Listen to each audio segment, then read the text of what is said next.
Hello. Hello. Am I audible? I am audible, I think. Unless this meter also lies. Alright, it's time for another drawing stream. And I'll be drawing The Treeman Speaks. Greetings.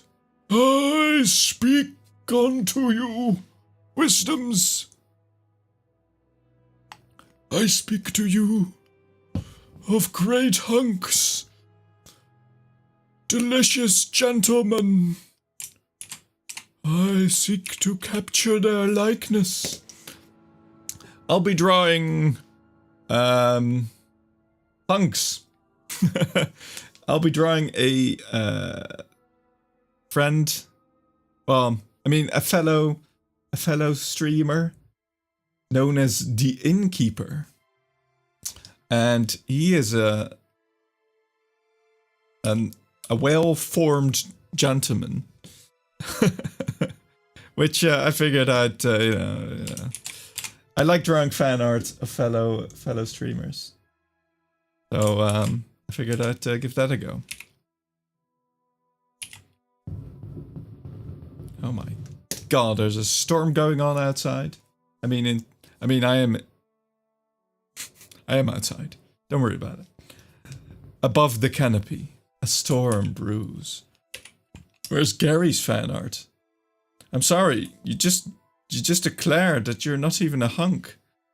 So I can't add you in the hunk stream. I'd have to have a special Gary stream. And that's just not on the cards yet, I'm sorry. It could be. There could be a Gary stream at some point, who knows? Gary is a hunk. No. Gary is Gary. You have assured me. You can't crawl back now. Alright, let me look up a reference of the Innkeeper.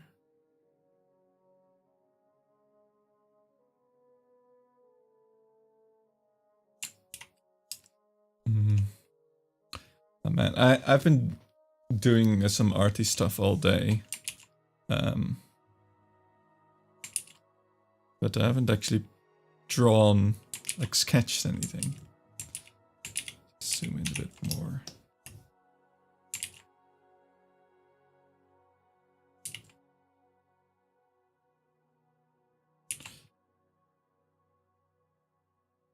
Yeah, like practicing drawing figures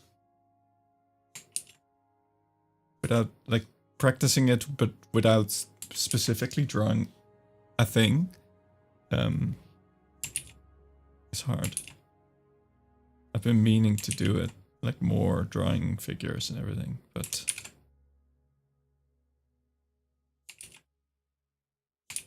I always end up drawing the same character that I don't like. Or like a bald guy. And it's just like, eh.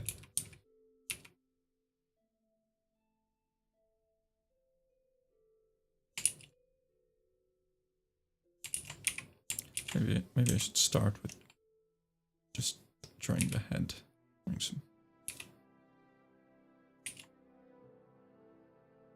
Maybe I should start by changing a brush to something that feels nicer. This one.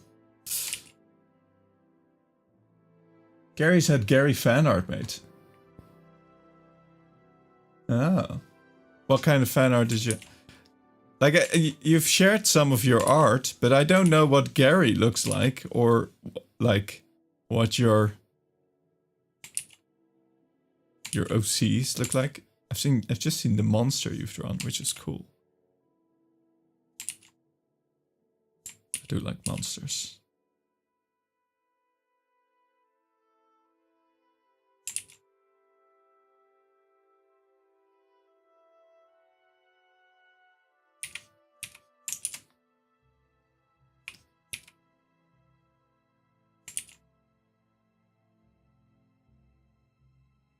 I feel like my brush is lagging a bit.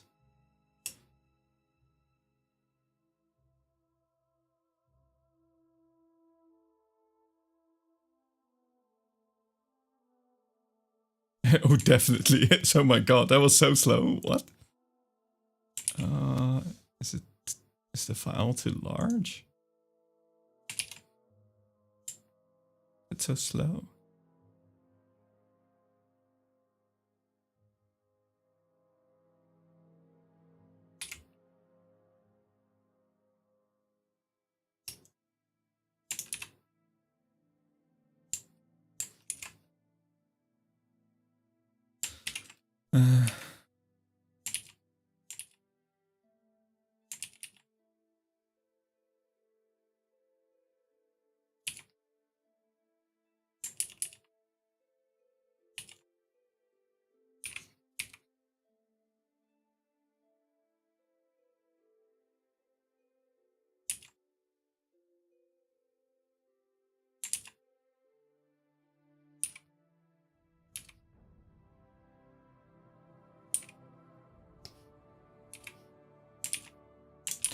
Might be too hunky, I don't know.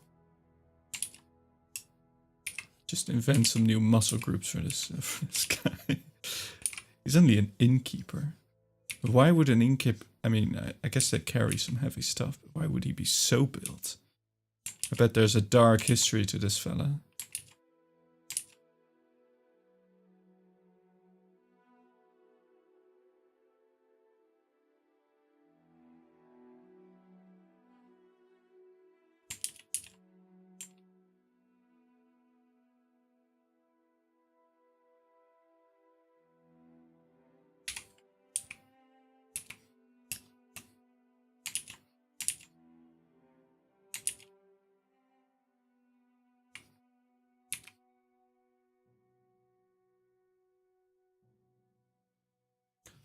What would the Hunkmeister be doing? Let me actually check if I set the Twitch stream. Alright, yes.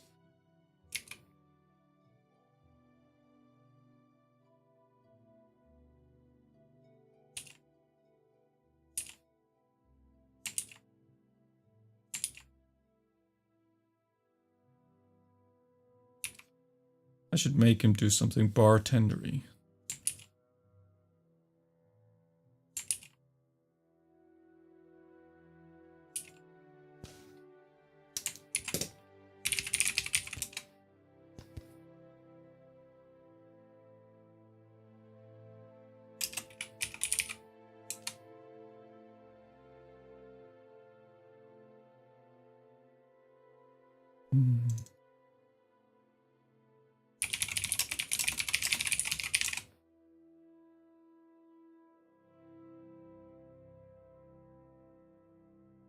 Ah, yes, here we go.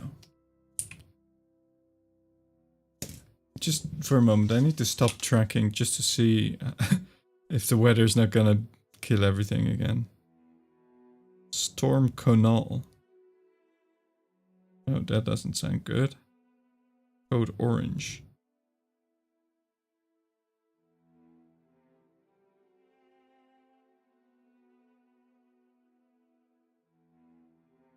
Doesn't look too bad here.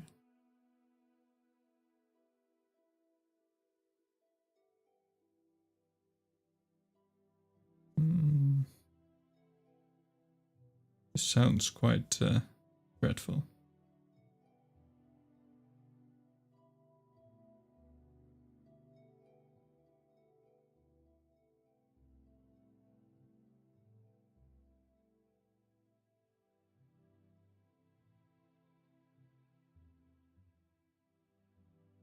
It's really heavy wind. Dangerous situations.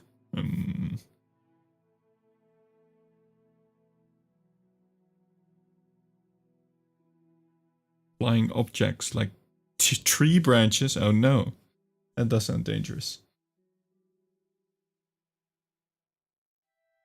Right, back to tracking.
Oh.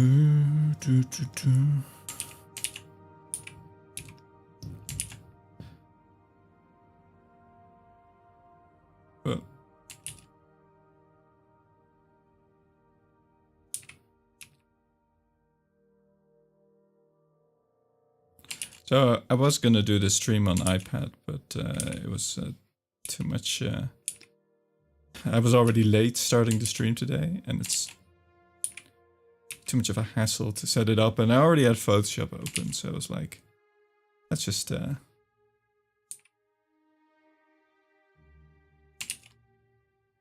carry on in Photoshop.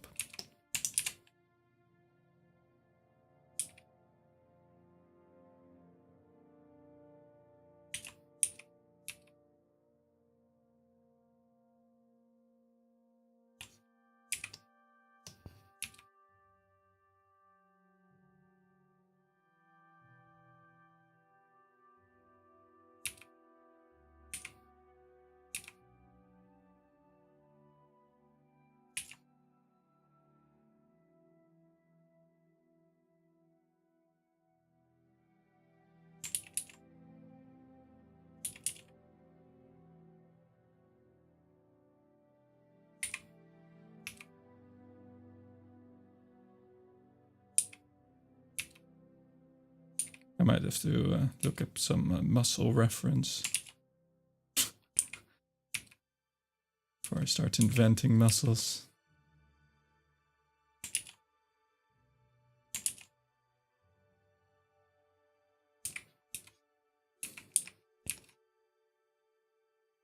You know what? Let's just not look up reference. Let's just keep going. Because I always slow myself down looking up reference. And I know you're supposed to look up reference. At some point, you become a slave to the reference.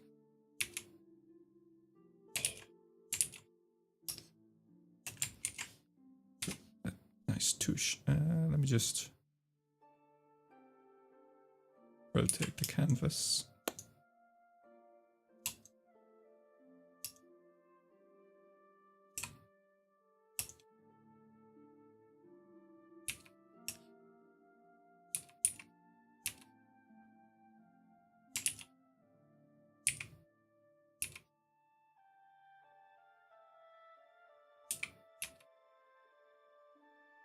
And look up the reference of... just talking about a reference. I mean the character reference. I know what his hair looks like.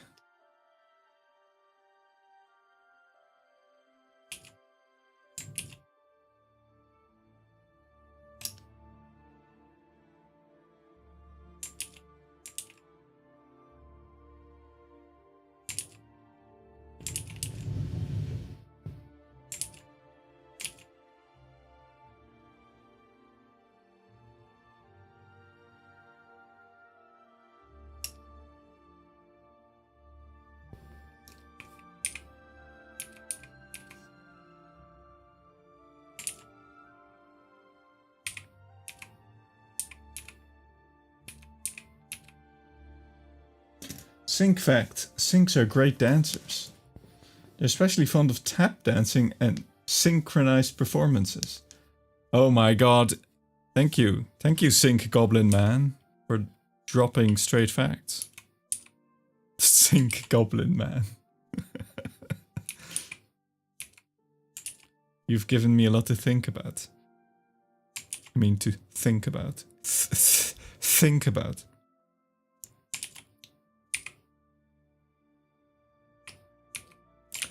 Man, I can barely speak at the best of times, and then I don't make the... and then I don't say sync wrong. Or think.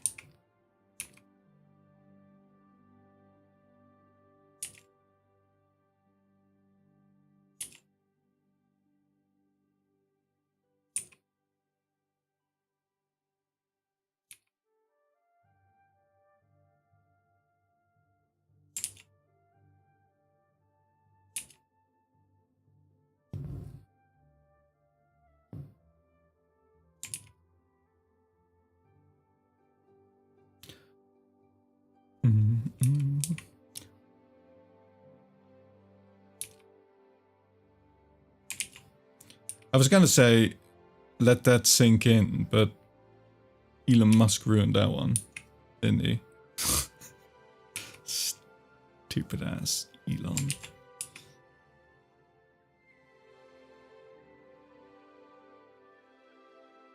Just another one of his long list of crimes.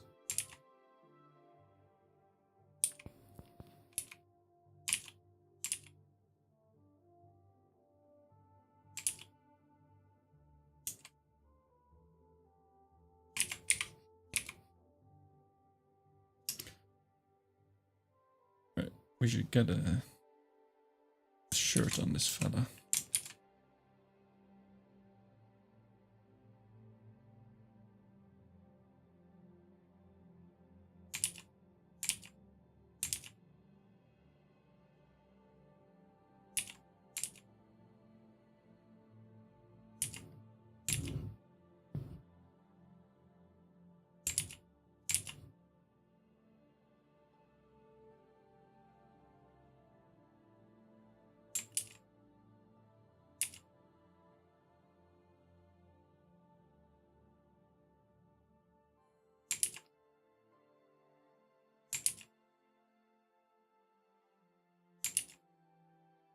Oh yes, sleeve rolled up as well. I wonder if there's more art of... Well, I saw there was other fan art of this guy, but... I mean, there's not a great deal to go off. I mean, I mean, simple is good as well, to be fair.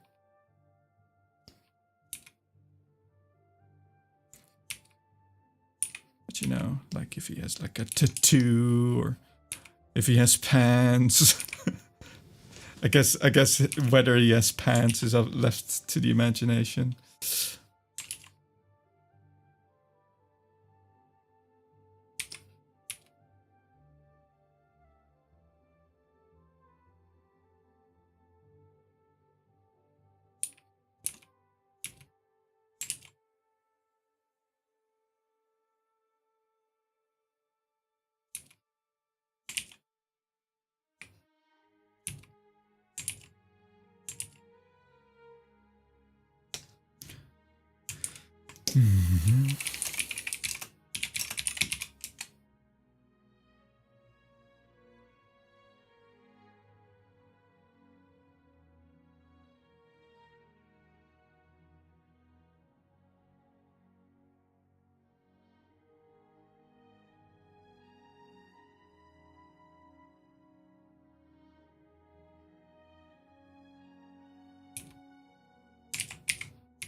What do bartenders wear?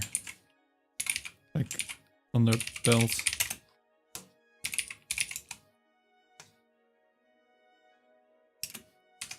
They got like a bunch of like calculators and stuff, don't they? Well, maybe this one doesn't. Hmm.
Weird looking drawing of Gary. Gary, I don't know what you look like.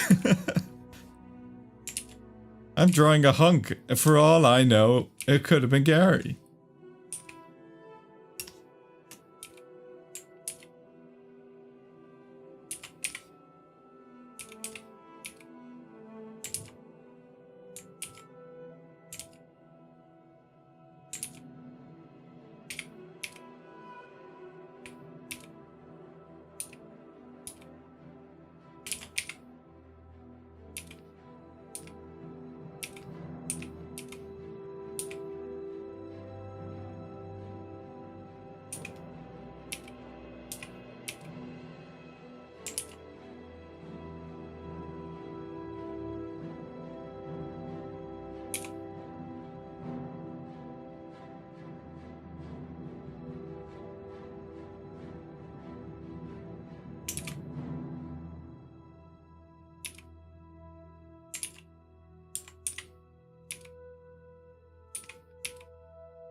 Booty.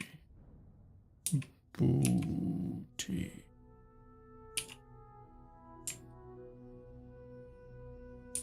Booty. Sorry, what? Well, to start, Gary looks like Gary, and Gary has one eye. Gary has one eye. Okay. Gary a Cyclops, or did Gary lose an eye? Or did Gary lose several eyes? They had even more eyes to begin with.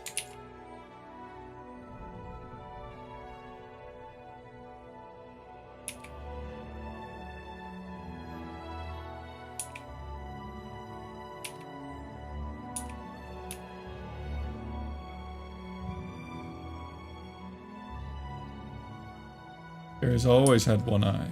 Ah, so Cyclops then.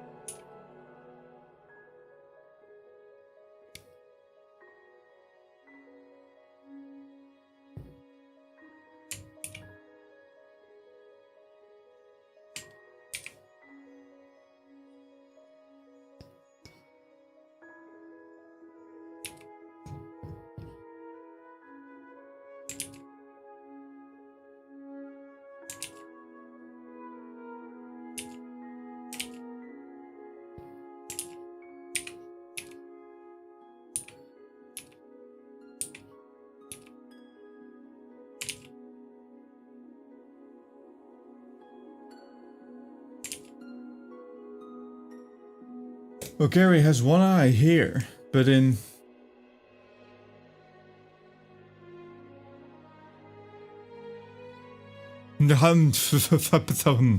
Gary looks different. Mm. But to be fair, we all look different in...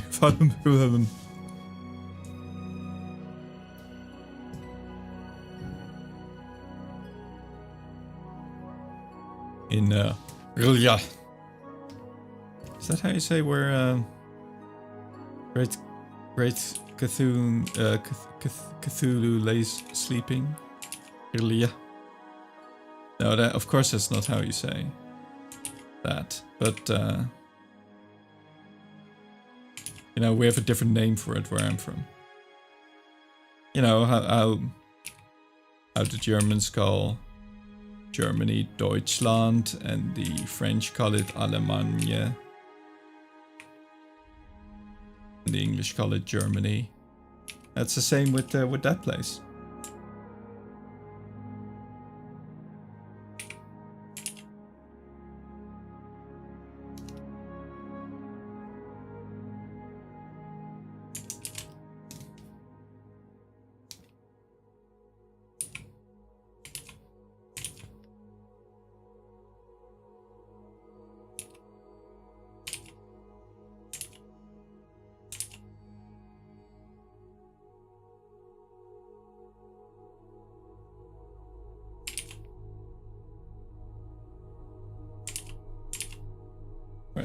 should add some more detail to guy's face.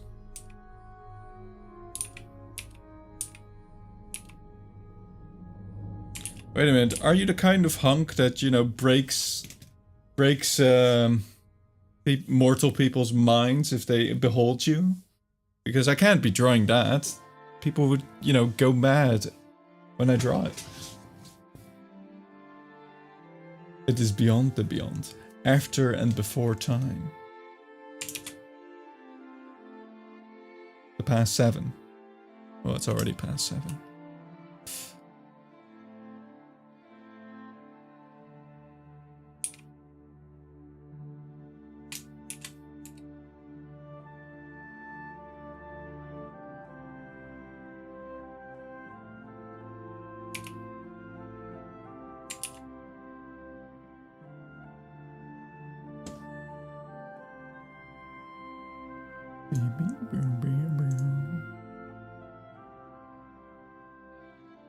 Normal Gary is good for mortals, but pure form is too much for thou. For thou, even.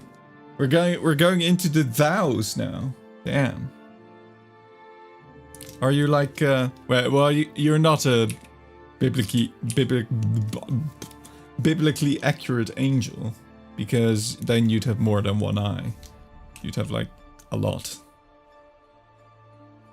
You can rule that one out at least.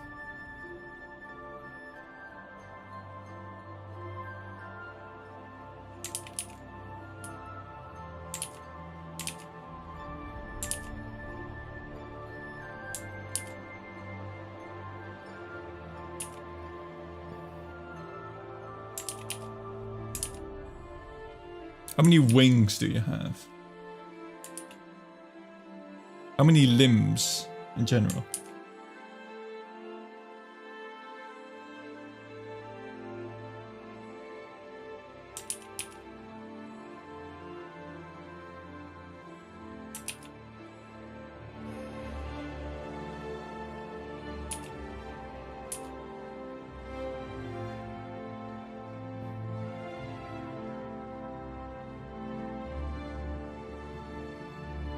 There is normal limbs. Normal to whom? How many?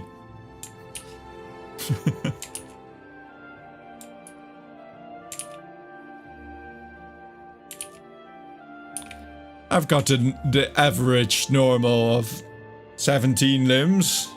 Just like everyone.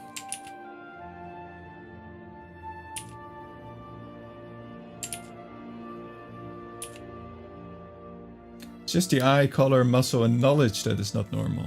Oh.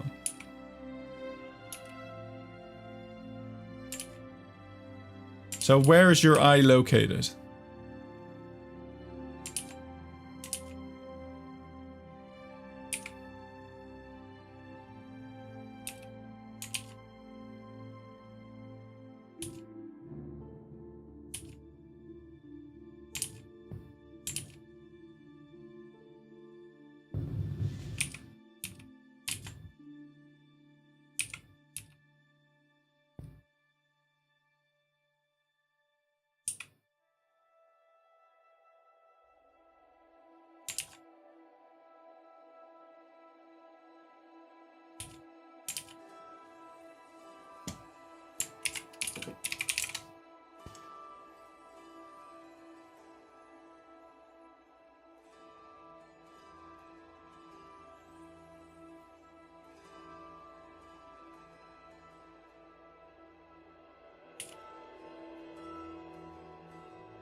Gary's eyes in the middle of the G.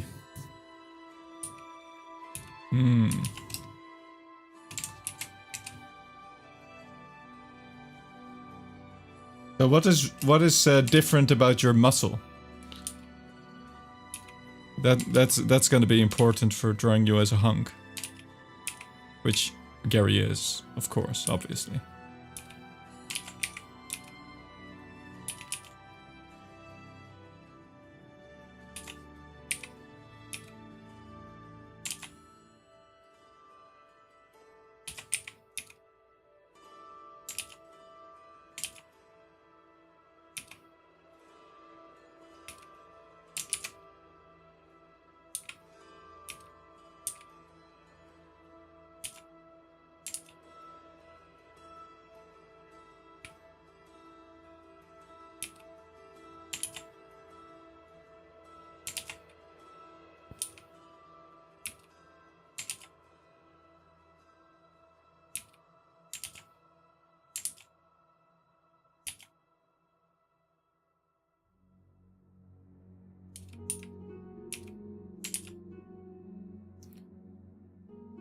Gary cyan.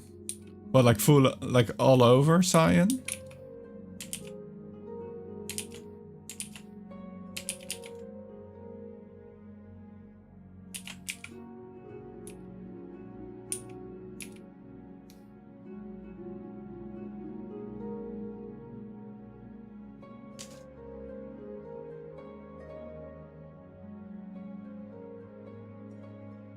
But Gary's G is white.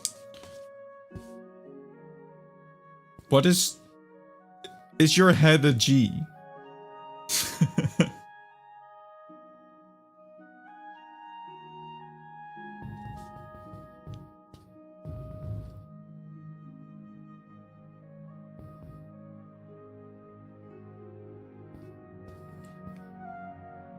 What? There's a G on it. There's a G on your head. Lowercase g or uppercase G?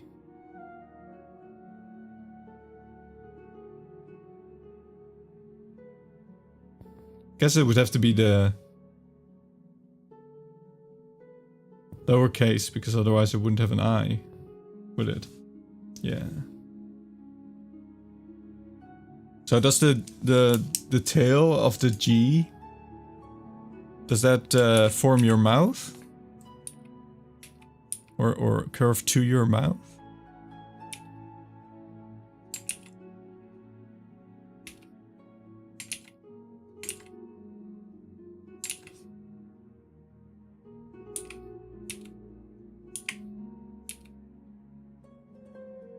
Hello, meneer. Hello, Sensibine.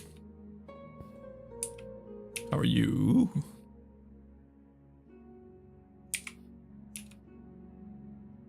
Meneer. Wow. Ben even aan het raiden. I'll be back later. Raiding? What are you raiding?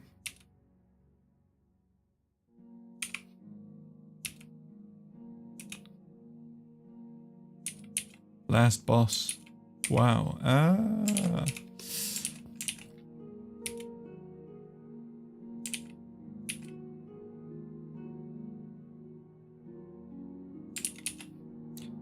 The spider or the emperor, I suppose.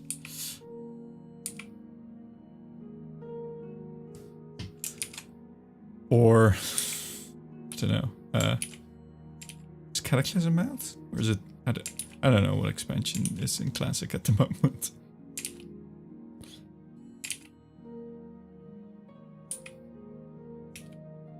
It's a problem with WoW. There's so many versions of it out now.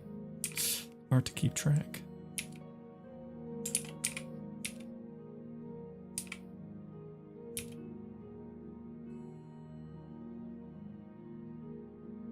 It symbolizes it, but Gary does not have one. So as Gary was saying, that is what Gary looks like. So you don't have a mouth, but the lowercase G's tail symbolizes the mouth. Okay, hang on.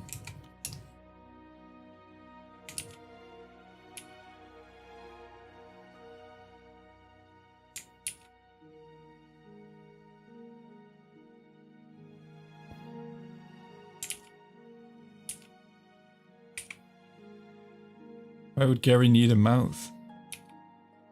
To consume prey. Although I guess you absorb their knowledge, thereby rendering them outside of existence. I don't know.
Getting there. We're getting there.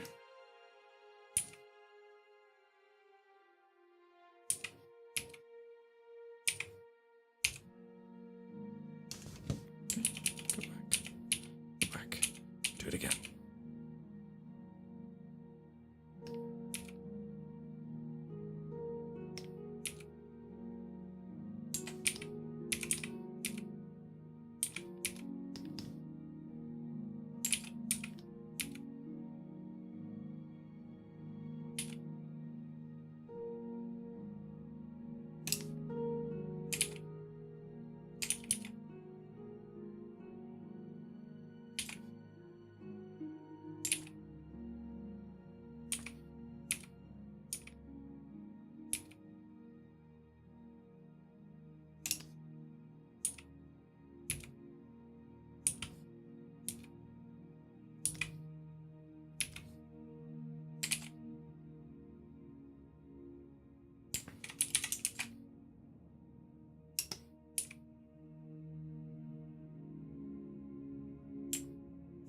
Just finish up this this Gary real quick. Just a quick Gary.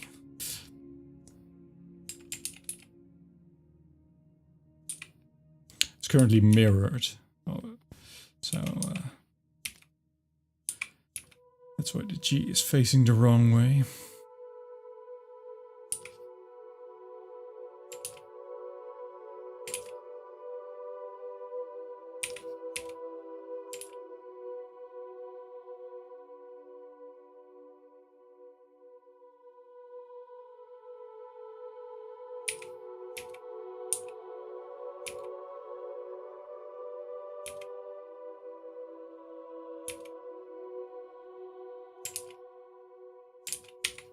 Does Gary approve? Does Gary give the thumbs up?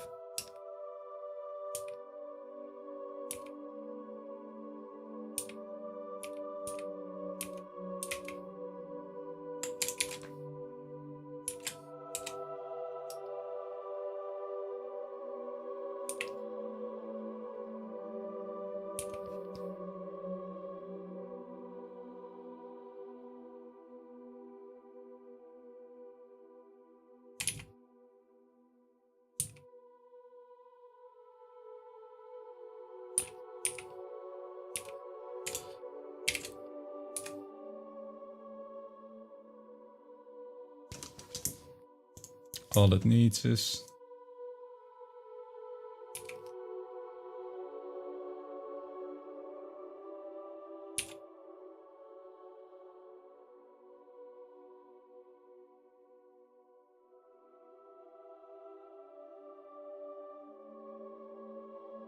people do.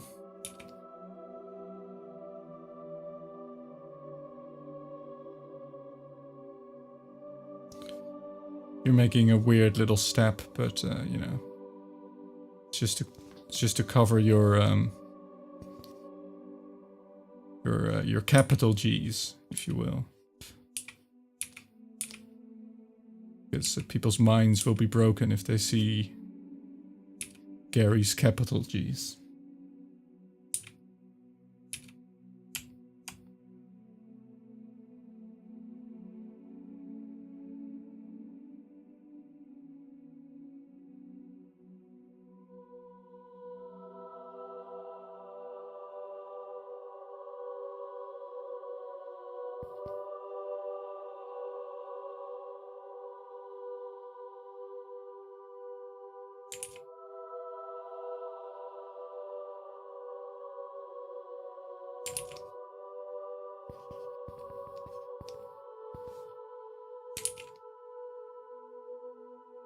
There we go. Gary's capital G's are blocked by his tactically placed thigh here. That's just my word for what I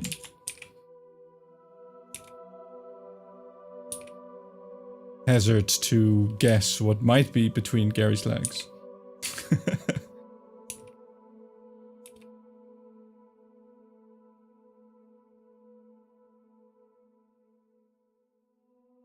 but I won't speculate any further. I just refer to it as this capital G region.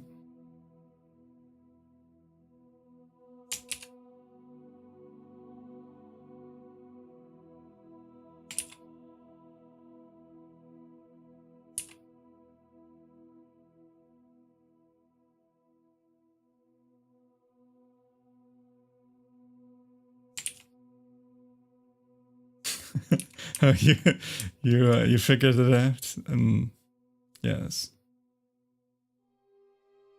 Gary does not have the reproductive organs. Okay, are you like Dr. Manhattan?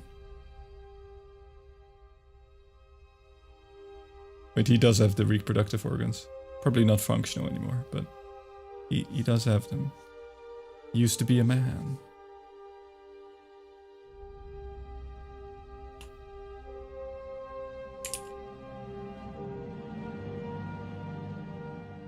Gary is not weak. Not like Dr. Manhattan.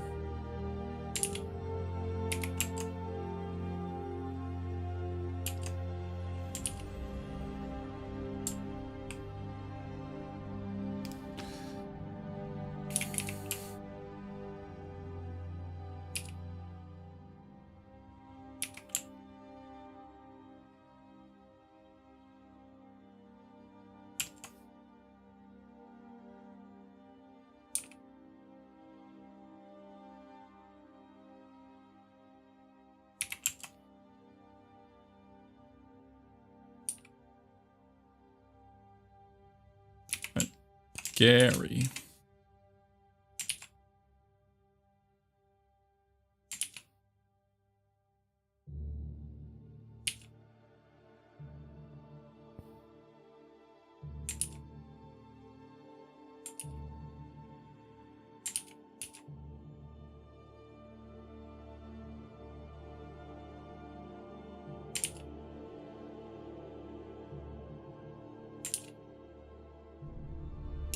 Gary is Gary. There you go. This will be added to the Gary fan art. You're welcome. Should I sign it?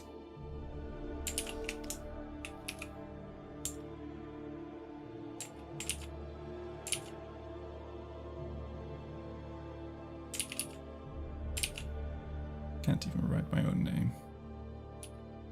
To be fair, I'm writing it sideways.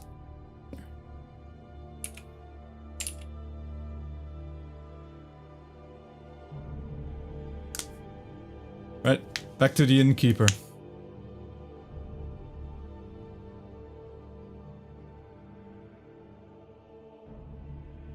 Gary will make sure all members of Garyism look at your channel. Very good. I'm a devout follower. I seek the secret knowledge of the Gary. The forbidden knowledge. Even if my trunk would explode. Knowing a fraction of it.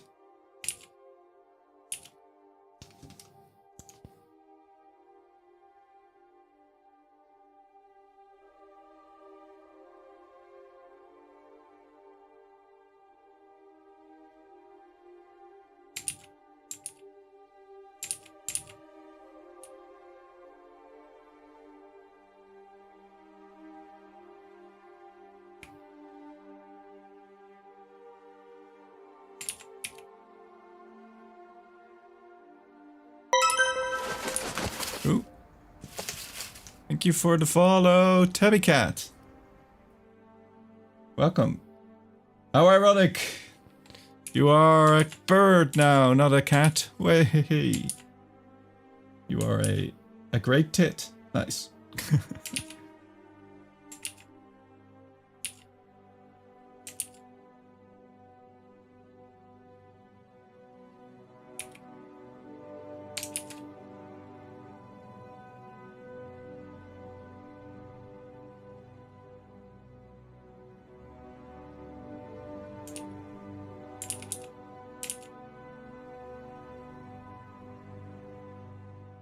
I'll be a parrot so I can still meow. Nice. There's a lot of birds that can mimic sounds, right? I think crows can do it as well.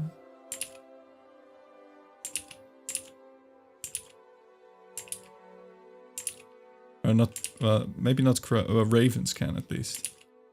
I think crows can too. How come you're not a part of Garyism? I'm not a part of Garyism? Wait a minute. Am I not? I haven't paid my dues. But yeah, send me a link. Also, how are you doing, Tabby Cat?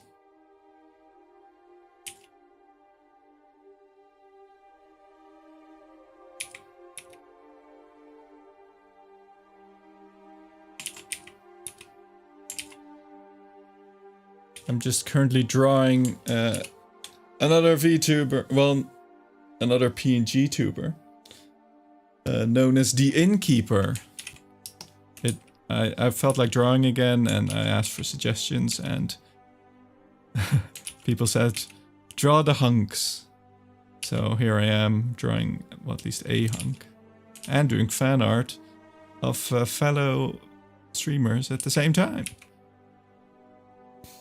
And I'm good as well, thank you.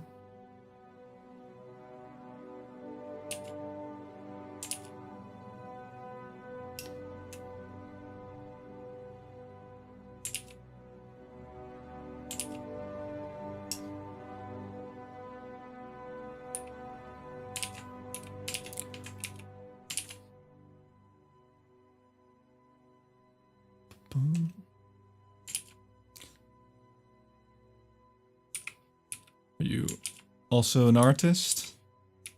Or are you interested in hunks? Or in trunks?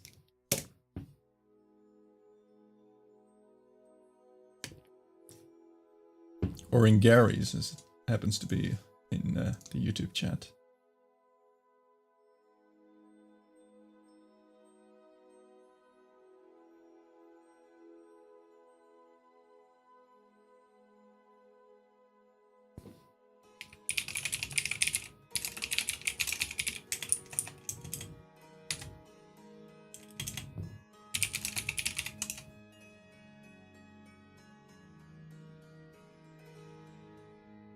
Bum, bum, bum, bum, bum, bum, bum.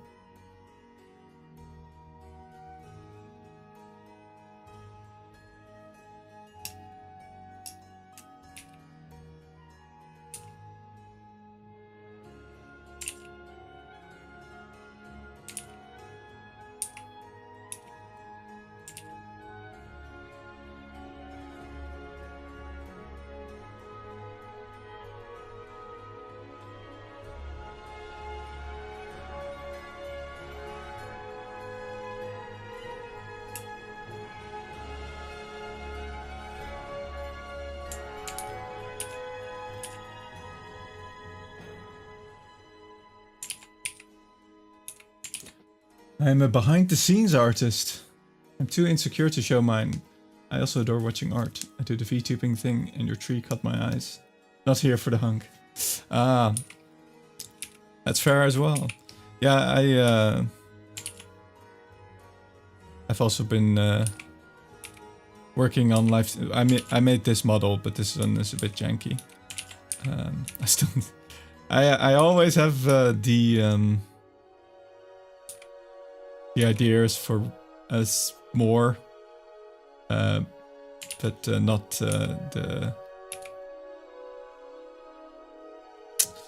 not the strength to carry through my ideas or the time. But I am working on some client stuff as well, which I'm happy about. It's a shame you are too insecure to show yours. I feel like it's just I just think it's really cool that people make stuff, you know. Like, yeah, I like people exploring new ideas, instead of, I guess, just reproducing the same stuff over and over. Love seeing different styles. Yeah, exactly.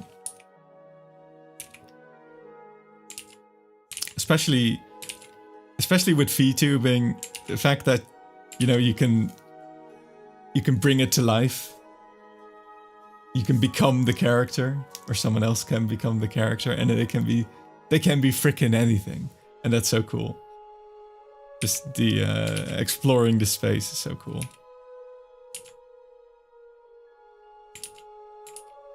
So yeah, a lot of the stuff I have that I still want to expand on is like, for example, I've got a redeem where you can nestle on the tree, and then like birds, like the bird that is assigned to each follower, like lands on top of me. But I want to do more with it, and more with the tree thing as well.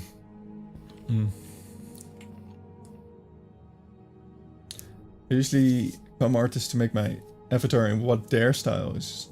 We do, after all, get drawn to their art for a reason. Ah, yeah, exactly. I wish I knew what my style was, because if you look at my portfolio, well, I don't know if I've got a link to it anywhere, but it's very different. I draw very different amounts of things. Here, let me link thing. I haven't updated it in a while, but if you look at what I'm drawing here, it's vastly different.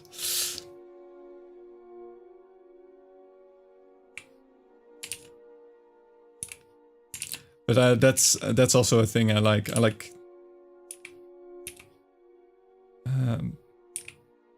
trying to replicate someone else's style, but obviously when I do, it's never as good as someone else's style, because, well, they're practiced in it. But I've done that for so long, I don't even know what my own style is anymore.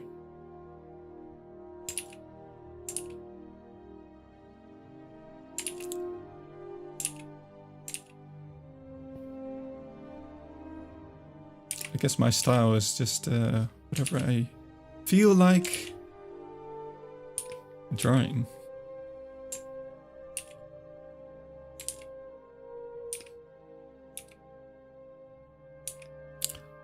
Although it does not help in terms of getting commissions if you cannot say what kind of style you'll make it in, which is a thing I've struggled with.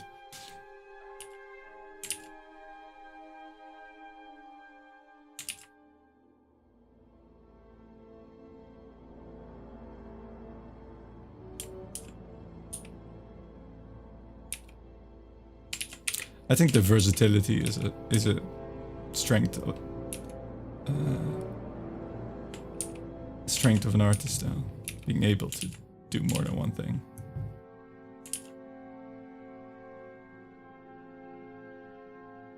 Just not incredibly handy if you want to commission stuff in the online character drawing space.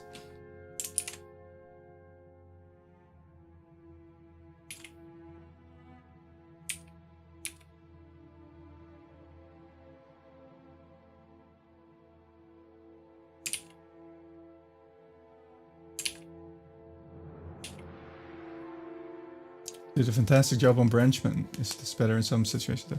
I didn't actually draw Branchman. I animated or I rigged Branchman. But I was tasked in just trying to keep the original art alive as much as possible. Which was tricky. Because you do have to like redraw parts a lot, and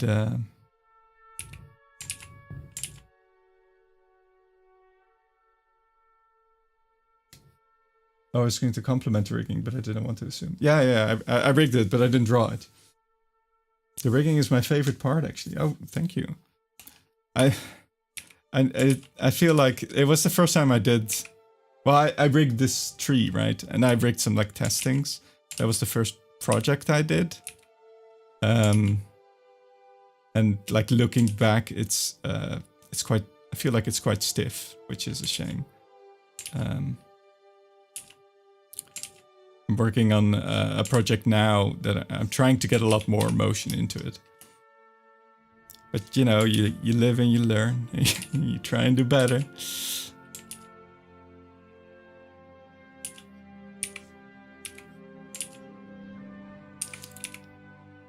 Although it's also tricky because like even if the character can move a lot, you still have to have the settings for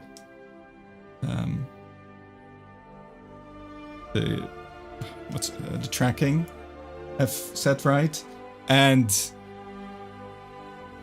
you also have to like act like I'm very stiff as well, which is fitting because I'm a tree. But yeah, like sometimes I'm just, you know, sitting there doing a thing, just not moving, unblinking.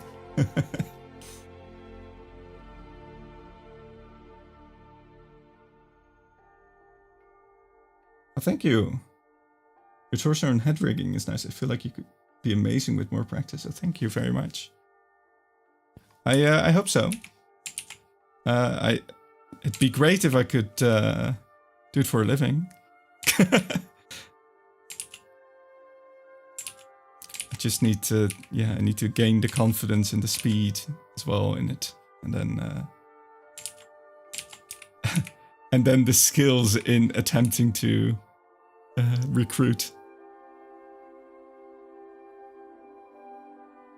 And welcome back, Gary. Being a VTuber, your face reactions and expressions have to be much more vibrant. Many don't realize that. Yeah, I mean, like, you can have fantastic tracking. I don't know how much into the VTuber scene you are. Like, there's so much as well, you know. But like seeing some of the best models and how they are performed, but also some that aren't performed but just track really well is absolutely crazy.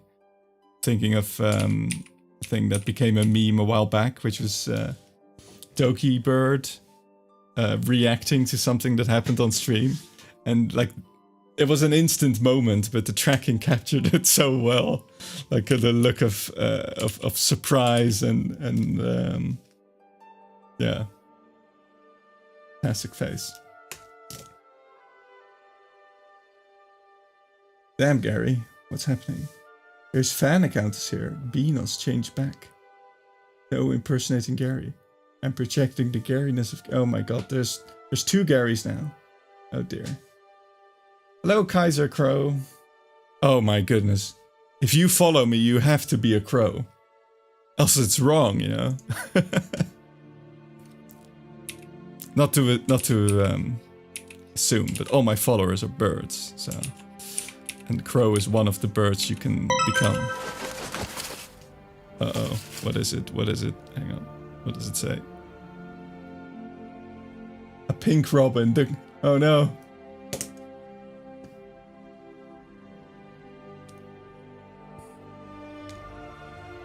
If you ever get bored, you can check out the rigging of my model on my page. I adore her.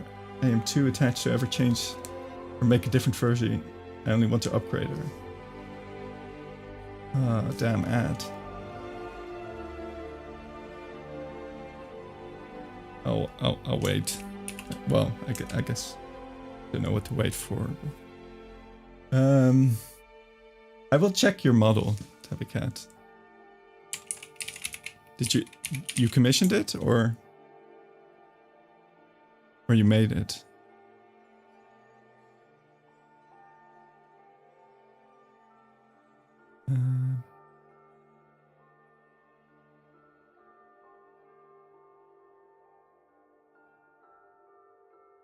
Tabby Cat.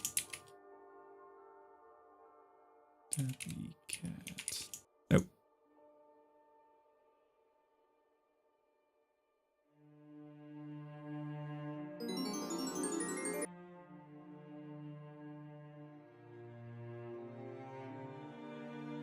Ah.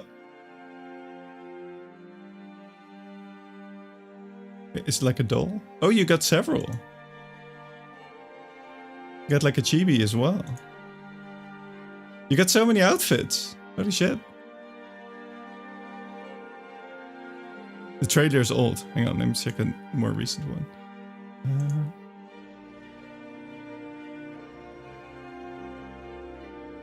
Featured clips last year. Damn, that's also a bit old.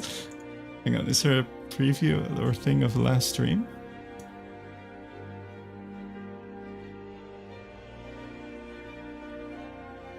Oh, you've not streamed for a while, or go to the video from before.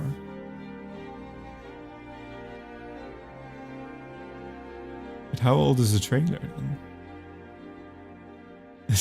It doesn't specify when they were. You left for a year and returning in January. Oh, okay.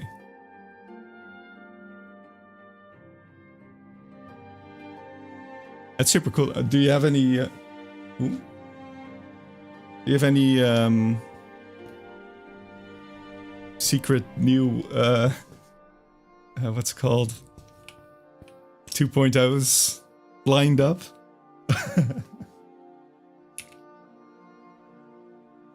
You do.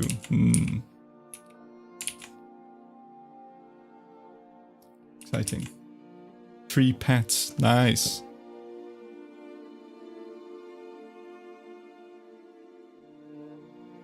Man, I also love the... I need to get some of those as well. The art for the... what's called in the About page. It's so adorable. I think I just hastily drew some tree trunks or something. And here I was expecting a friendly hunk of stone. Hey, Lumen Right! How you doing? Congratulations on place 19!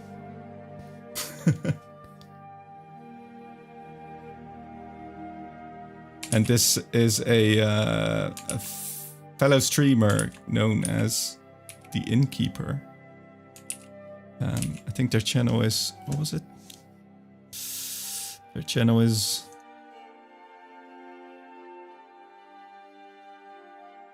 come on. I don't have it open anymore. I think it was something in. The Heroes Rest. The Heroes Rest Inn. Well, I think it's just called the Heroes Rest, but it's an inn. I love your character at the moment. Its originality brought me here. Well, thank you. I've got another version, another tree lined up as well. I mean, I kind of want to show off my other models. I mean, I've done it before, but man, Barry and Gary and Jerry are going wild in YouTube chat at the moment. Branching out, eh? Exactly. I need to. I'm working on upgrading my pine tree version because it should be for the winter. It should be a pine tree, but yeah, quickly and for Christmas actually.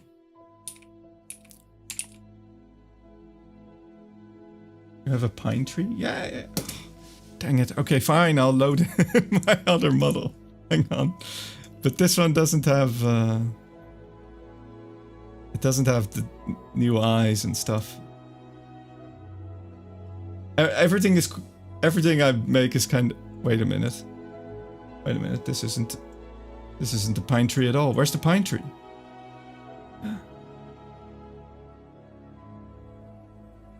There we are.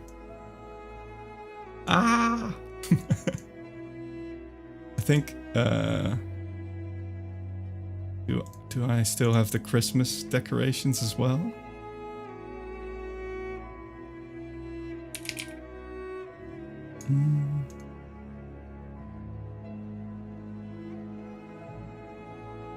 Don't think I do.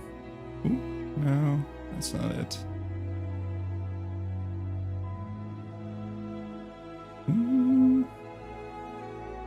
No. Kinda looks like you have a mullet. Yeah, I don't have as much of a beard on this one.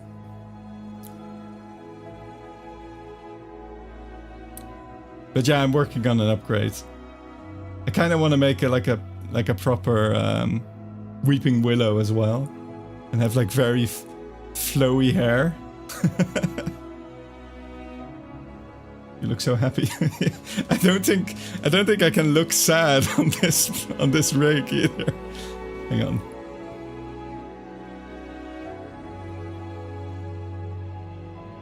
Kind of sad. That's my favorite tree. My dog's name is Willow. Ah, I think it would be super cool because it's like, you know, you can have the hair physics, but it's, and I can be emo as well. It's a weeping willow. Yeah, I'm looking forward to building it, but I gotta finish some other things first.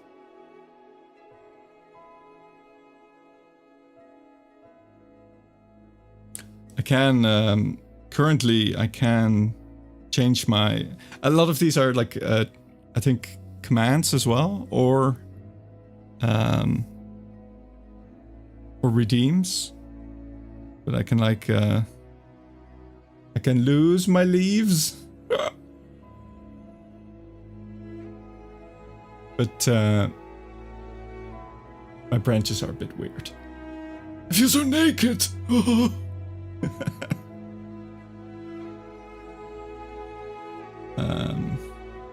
The beard, of course. And I can change the color.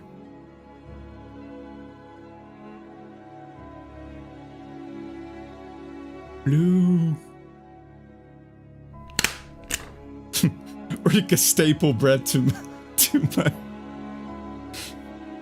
Ah!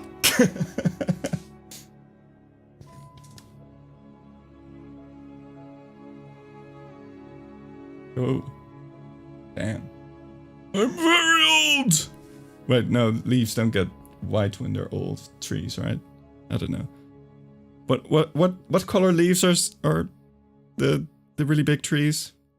What are they? The Canadian ones? Sequoias? Is that the name? Sequoia?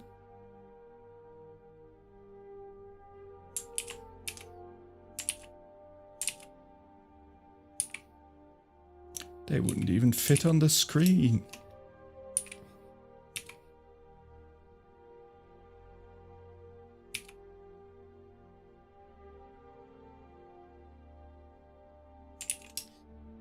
Dark green? Are they? They are like, they have leaves, right?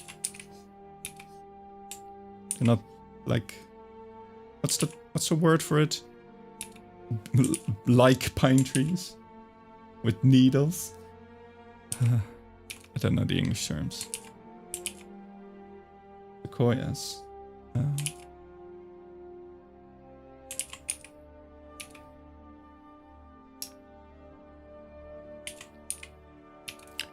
Never seen trees that big. I've never been to Canada, so. Pine trees back up. Coniferous. I know that word, but I don't know what it means. Is that with the needles? Why couldn't they have the same names for things in different languages? Oh yeah, that is.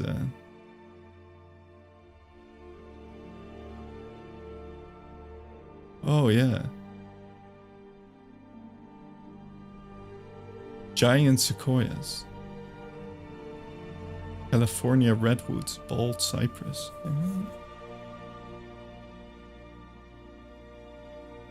Fancy. You should visit your brother. I'd like to. It's very far away.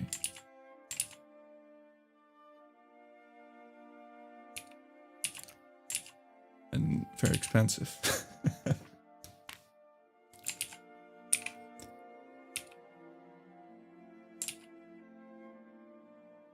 Are you back? Are you back yet, by the way? How was or are you still in LA?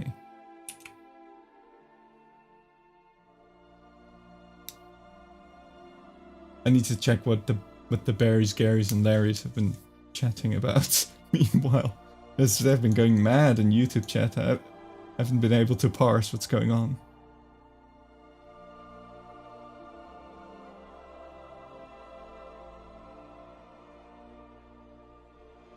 They're smoking cigarettes, eating bread.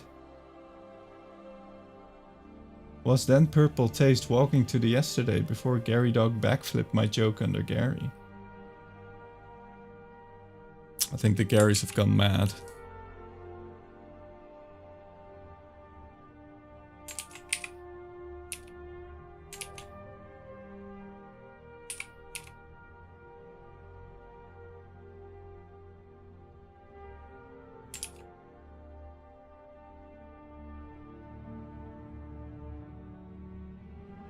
You got back on Monday. Ah, okay, cool. Did you have a good time? I saw there was a clip. You were playing the, or they were playing. I only saw it from a distance. I assume my brother and partner were playing.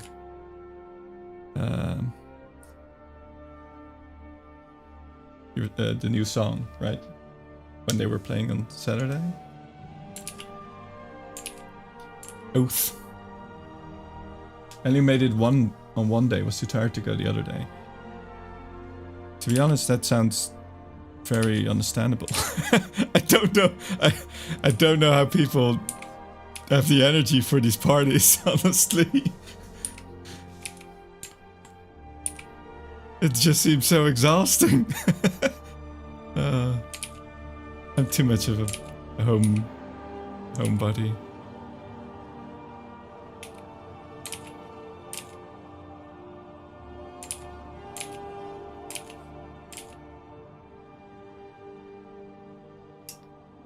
"12-hour party, not counting the afters after." To be honest, like 2 hours and I'm done.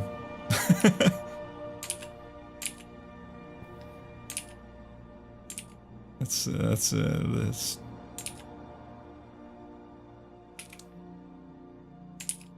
the end of my energy after 2 hours. Just collapse.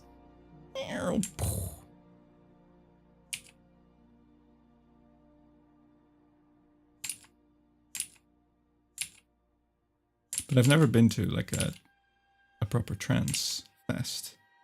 Well, maybe it energizes. It's possible. There's nowhere to sit unless you're a VIP. Jeez, what? Do people just walk out and go sit in the grass or something? If there's grass.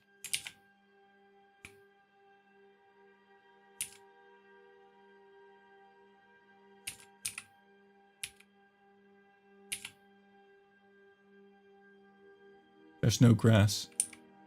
My God. Oh wait, is it on the beach? Wait, where was it? What was the party in the desert? There's one in the desert as well. That was, I guess, in Vegas? Or in Nevada?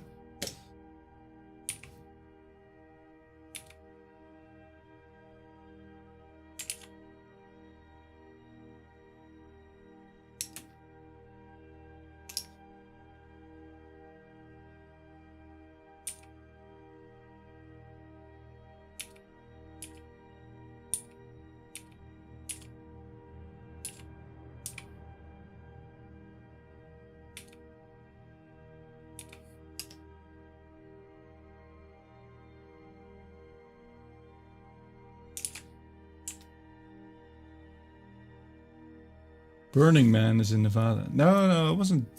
Well, I guess that one is as well. But no, there was a party that my brother did. I think they closed. I remember there was like he showed me footage of it. Was it EDC? Could be. It was like you could see the sun rising in the background. It's crazy. Because I think it was like the closing act. Or close to the closing act. EDC, yeah.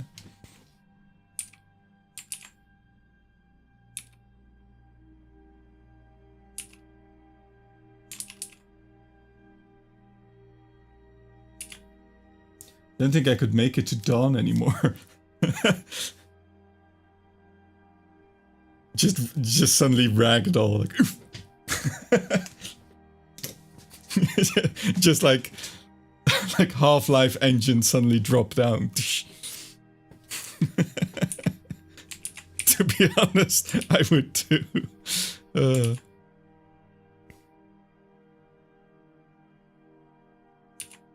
Hello, Carter. Welcome back. You're not Barry in disguise, are you?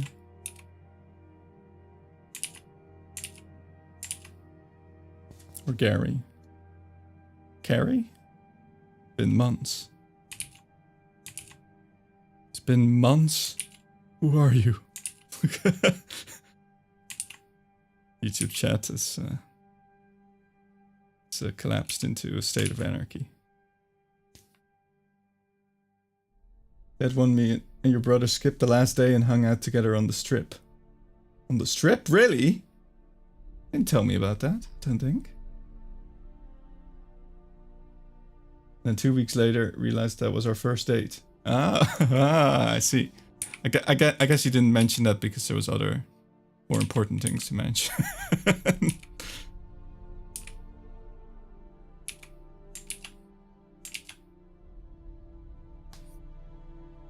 Found you on the Hollow Knight streams. Oh, yeah. I still need to continue Hollow Knight. Well, I mean, I finished it. But, I guess there was still like this whole... There's important stuff I still had to discover. And I was on my way to do it. And then I didn't.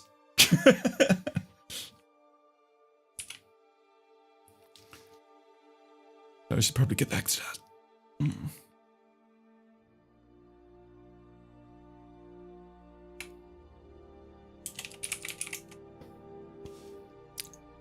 Now that I've completely forgotten how to play.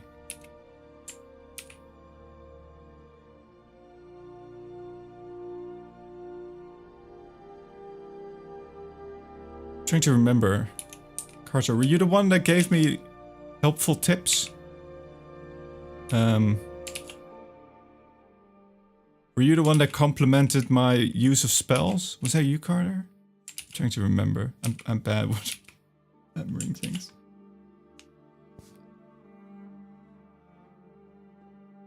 I mean, helpful tips. There are a lot of people gave me helpful tips. And also unhelpful tips. As in spoilers. Gary's followers are subscribing to you. Thank you. Thank you, Gary, Barry, Larry, Jerry, Perry?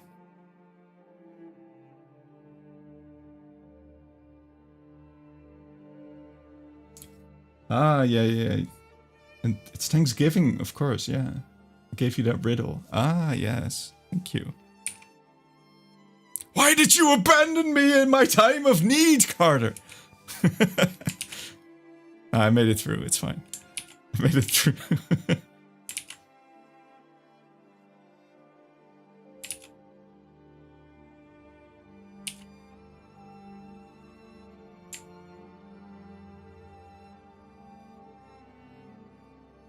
Yo, Gary sent us here. Venus? Wait a minute. I saw that name earlier. Weren't you Barry? No, wait, Barry's still here. Oh my god. I can't keep track. I guess, should I show you? I should show you Gary. The Gary art I drew. Wait a minute. It should be...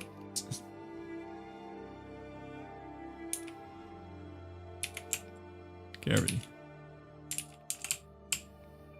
Gary. Isn't that a guy in... Isn't that a Fallout vault? Isn't there like a Fallout vault with Garys? Gary. I never played Fallout. Well, I did, but I didn't get to the Gary vault.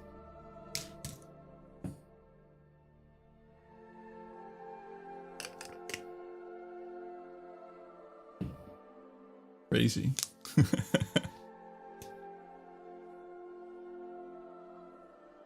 We only played a little bit of Fallout. I mean, I feel like everyone played some Fallout when the Fallout show came out. I did play some Fallout 3 at the time, but I didn't finish it. Didn't hear about the Gary vault. I think it's in Fallout 3, but I don't know where it is. But it's a vault where... Oh, you played 4. I think the Gary vault was in 3. It's a vault where everyone, for some reason, only says Gary, and they're all called Gary.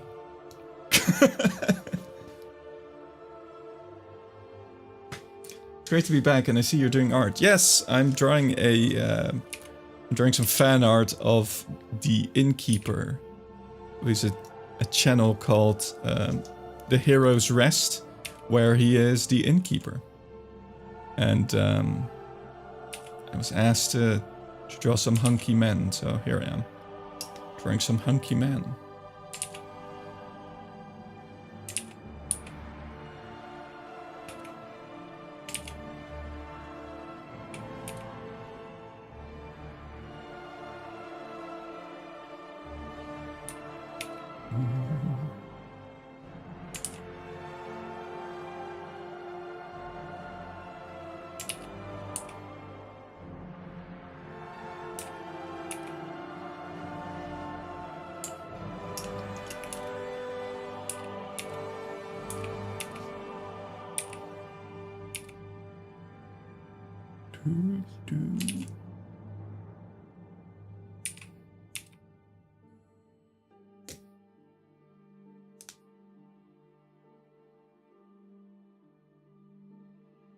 Gary said to me to go here. Good art, my man. Thank you. Thank you, Blue.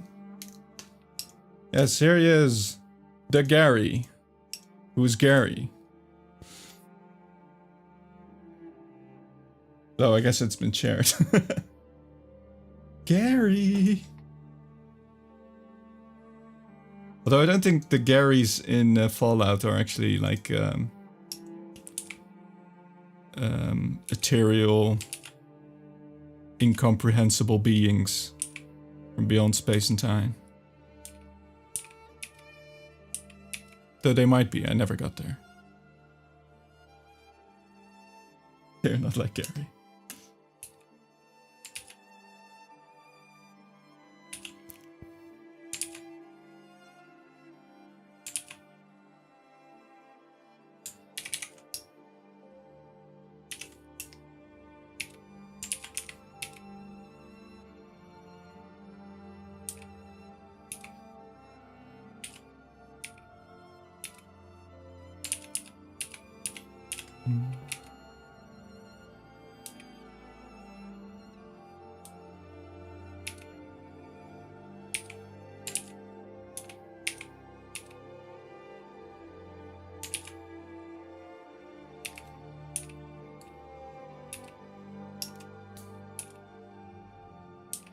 Right. Should I try and color it?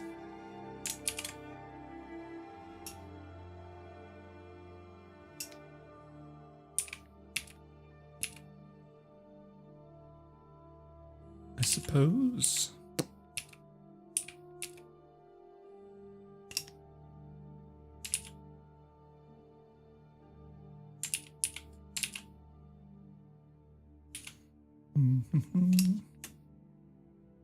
Yo, you have a Discord? I do.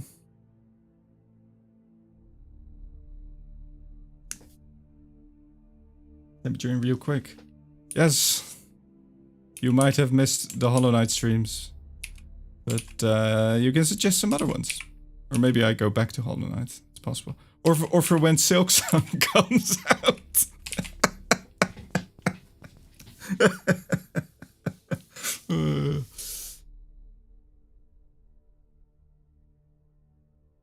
Bro, just saw your channel a little bit. Love your content. I'm subscribing. Thank you, Beanos. Thank you.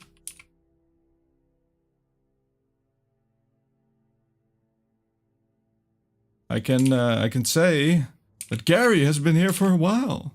He's been Garying it up, writing stories for some of the creatures and things I was drawing.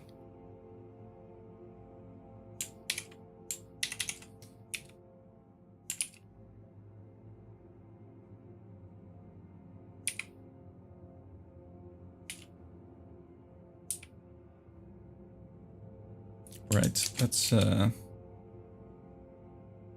get some coloring going. Do do do do do.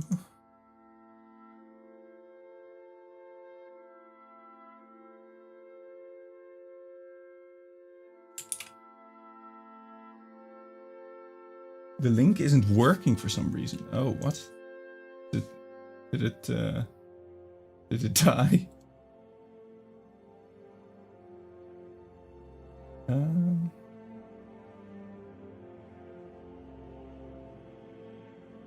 Invite people.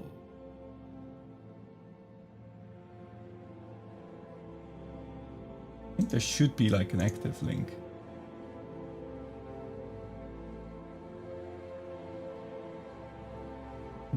Let's see. Custom invite link. No.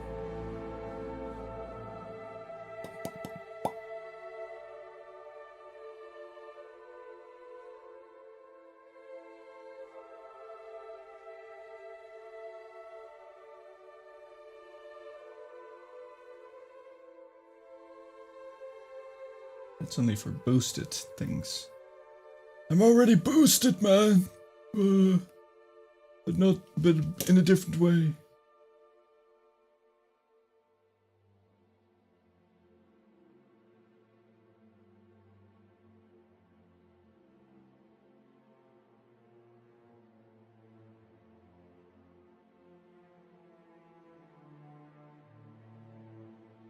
I think it's the same link. It should be working.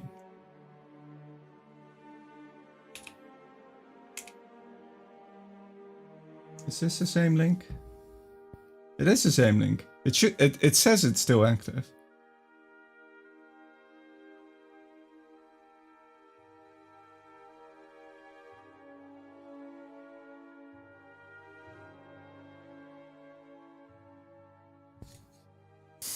Man, the cult of Gary. I never knew it was such an active cult. I mean. Wait, is that an insult? Calling it a cult, or is that just a factual description?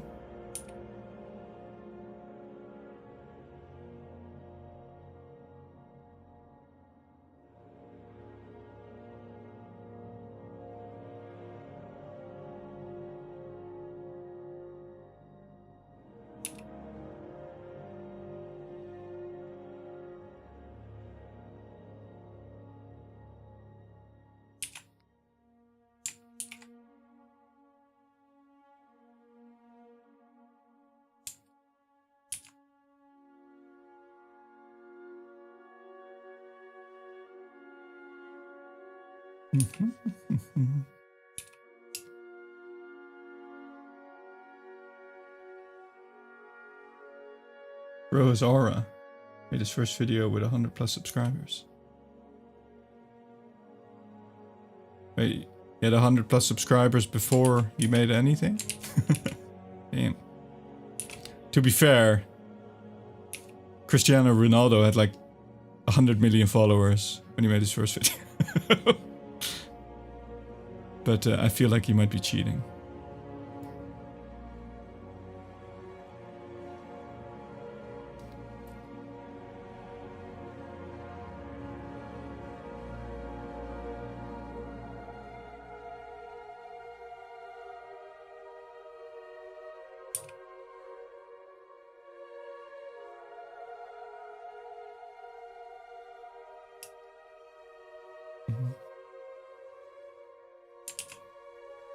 Actually, let's just make this the silhouette.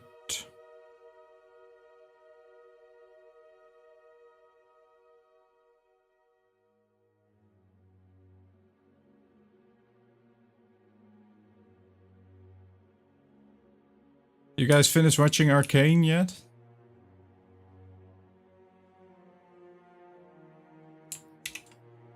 This kind of reminds me of Vander.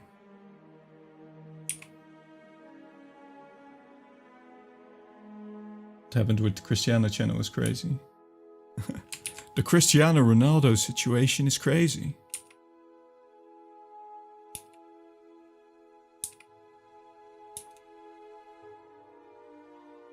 randomly remembered that Maradona had a real cult.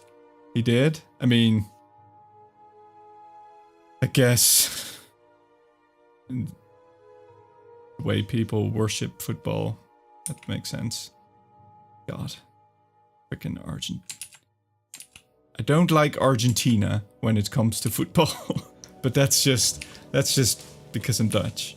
And we've had a bit of a relation with playing Argentina.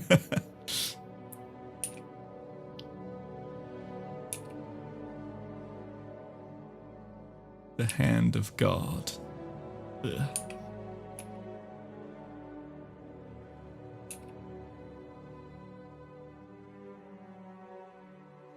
Five ads in a row, jeez.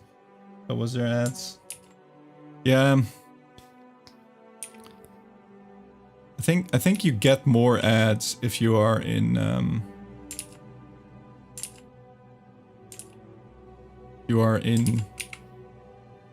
the US or Canada. Just because they've got more stuff to sell you. But there shouldn't be more ads than a minute 30 at least.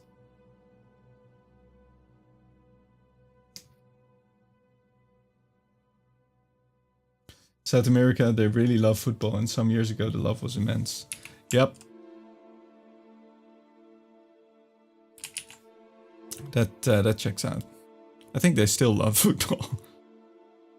They're big on football in South America.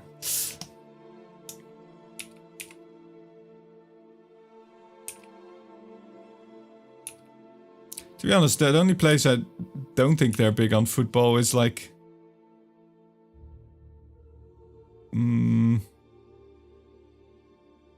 like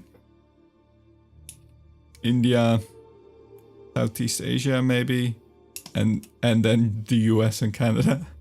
Otherwise, most of the world is really big into football. Yeah, I just made a smoothie in that time. Damn.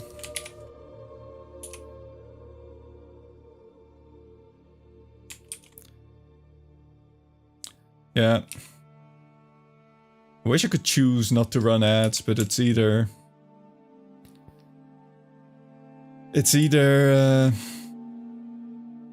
pre-roll ads or other ads. You gotta run the ads, else Daddy Bezos gets angry. You must sell your product, especially if it's Thanksgiving time.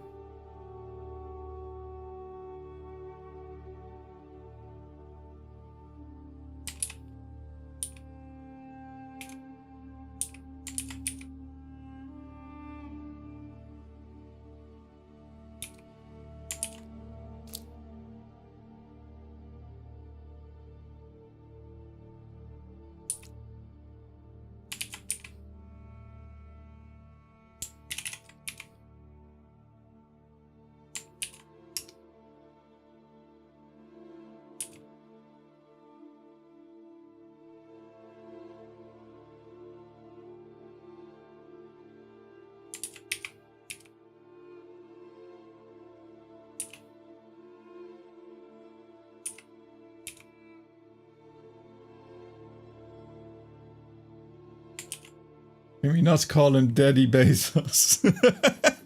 No. We must.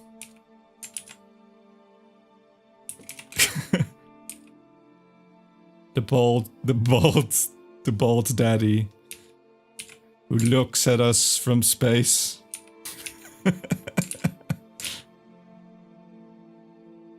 And decrees whether or not you are allowed to pee in jars or not. Or something like that.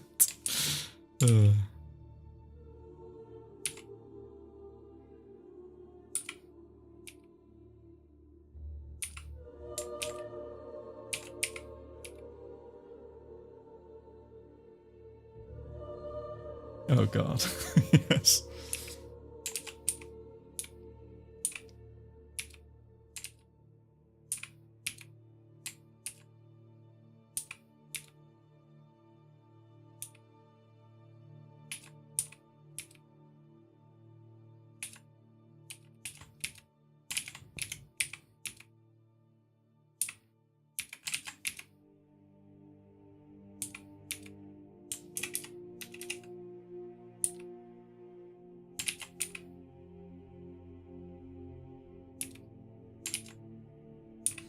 Hands remain my eternal enemy.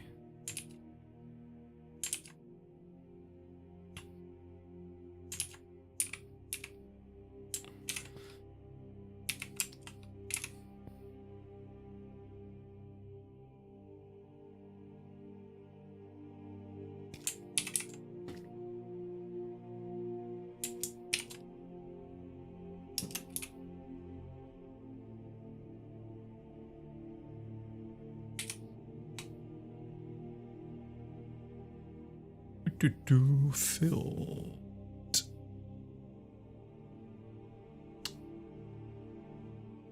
Color.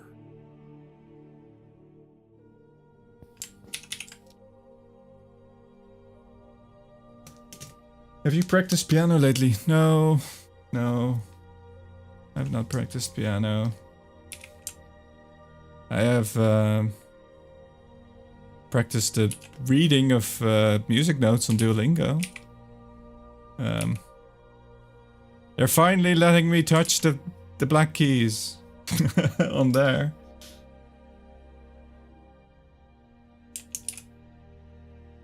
Yeah, I need to, like, I needed the little desk I have for other stuff. And then, you know, you move the keyboard away and then you end up not using it because you have to put it back. Out of sight, out of mind.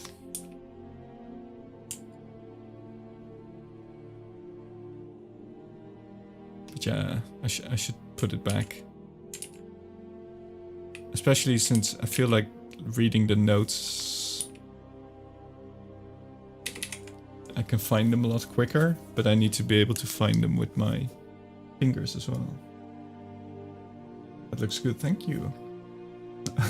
Don't whack me with the rolled up newspaper. No. No.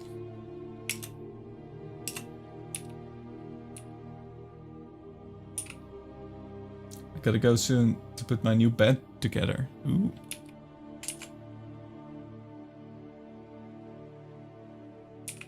IKEA bed?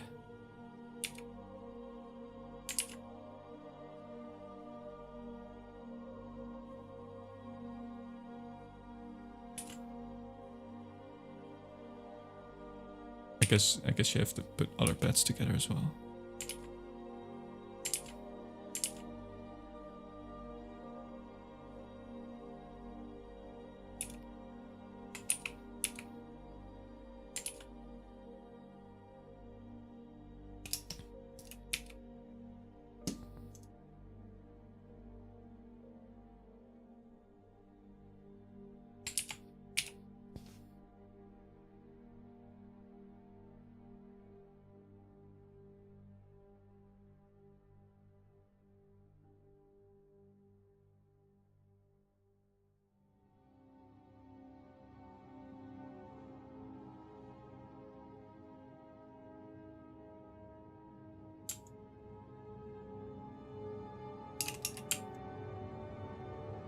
Boom.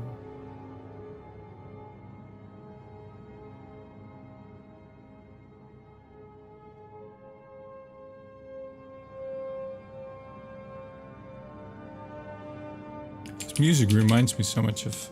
I mean, can you even hear it? It reminds me so much of WoW music, but it is Elder Scrolls music.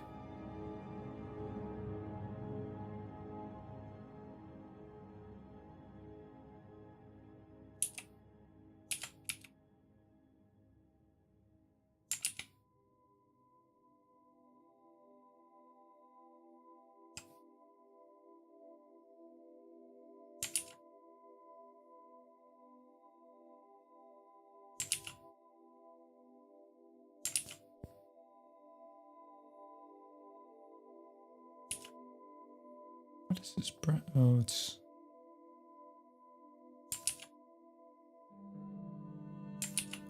Brush was not doing what I wanted it to do. I can hear it enough to recognize it as Skyrim. Oh, you played a lot of Skyrim. I haven't played Skyrim in so long. Even though Todd has wanted to sell it to me at least a dozen times. In this playlist there was this bit, I think from Oblivion, which I've heard in the background of so many videos. That I thought it was like stock footage, stock music, but it was from Oblivion.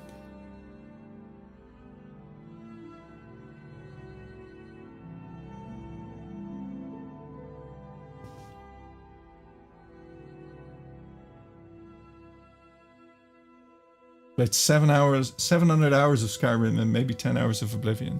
Damn. I've never played Oblivion. The only one I played is Skyrim, of the Elder Scrolls. Actually, I played it under 2 hours of Elder Scrolls Online, because I refunded it after that. I just had my own music on. Oh. What's all this then? Drawing big oiled up muscle men? Yes. Greased up bar daddies.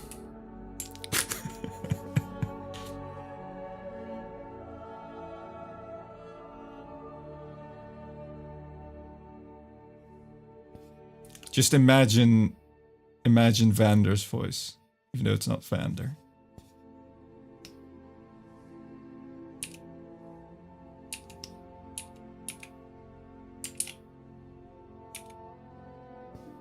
Your brother played it with soundtrack, so that's the only way I recognize it. Oh.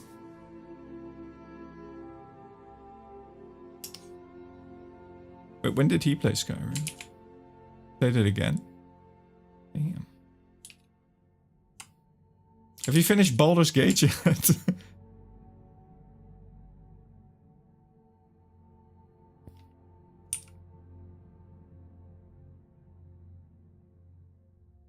I still haven't played it.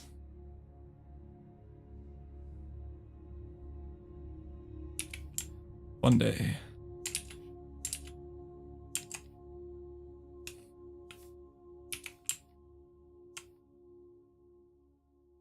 It's a good thing I don't really care about like graphics and stuff, only in the sense that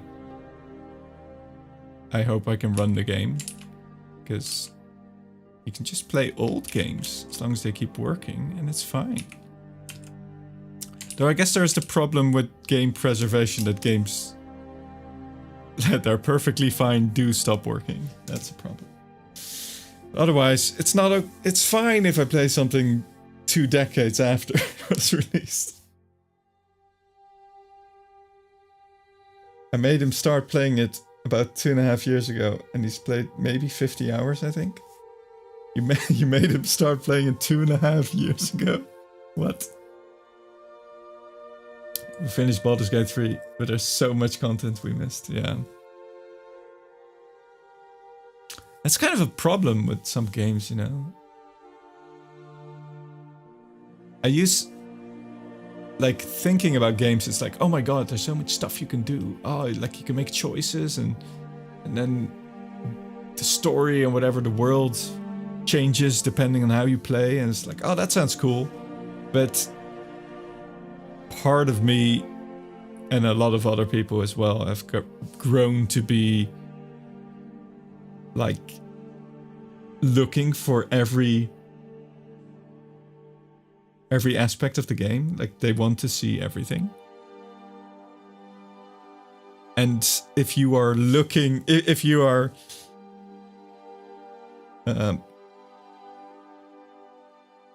yeah, like, if you want to see everything, you keep thinking you're missing out.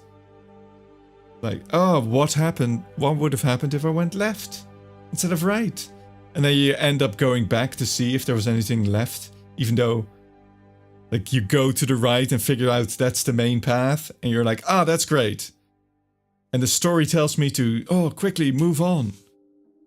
And you kind of want to go on, but you go back to go see what was on the left side instead, because maybe there's a secret or a thing that you wanted to see, and it breaks the pacing of the game because you keep doing that. It's kind of a curse, honestly.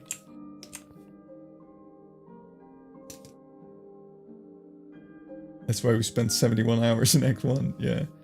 I read a lot of spoilers. We are both completionists and definitely have that feeling. Yeah.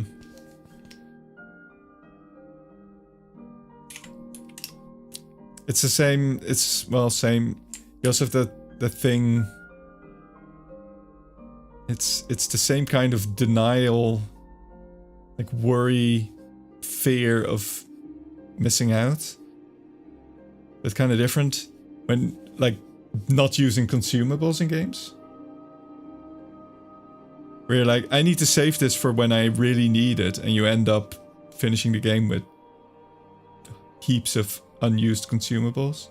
It's kind of like that same kind of attitude where you're like, oh, but what if I need it? Or, oh, what if I'm missing something? Instead of just enjoying the moment. Wait, do you own Baldur's Gate 3 yet? No, I don't. Which is a lot, which makes not playing it a lot more excusable, I think.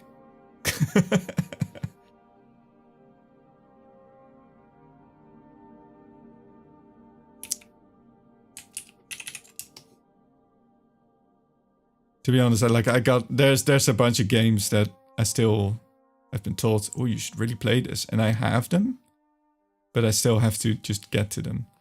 Stuff like, well, Death Stranding is one of them, and I'm finally playing that. But there's also Sekiro, which I have. And people have been telling me, oh my god, what are you doing? Why aren't you playing Sekiro? Do I have you on Steam? I don't know. I end up playing a lot of the games that you can just play sessions of, you know. You should really play Warhammer 40k 10th edition. I'm getting the pains. I'm getting the pains. And then I can finally finish painting my, start painting my Tau Commander. And I can finish painting my mecha suits. And some of my really old Imperial Fists. Because I got a yellow paint as well. And then I don't know how to actually play the game. I'm not getting a codex and actual usable army. Come on. I probably already glued the wrong weapons to my guys.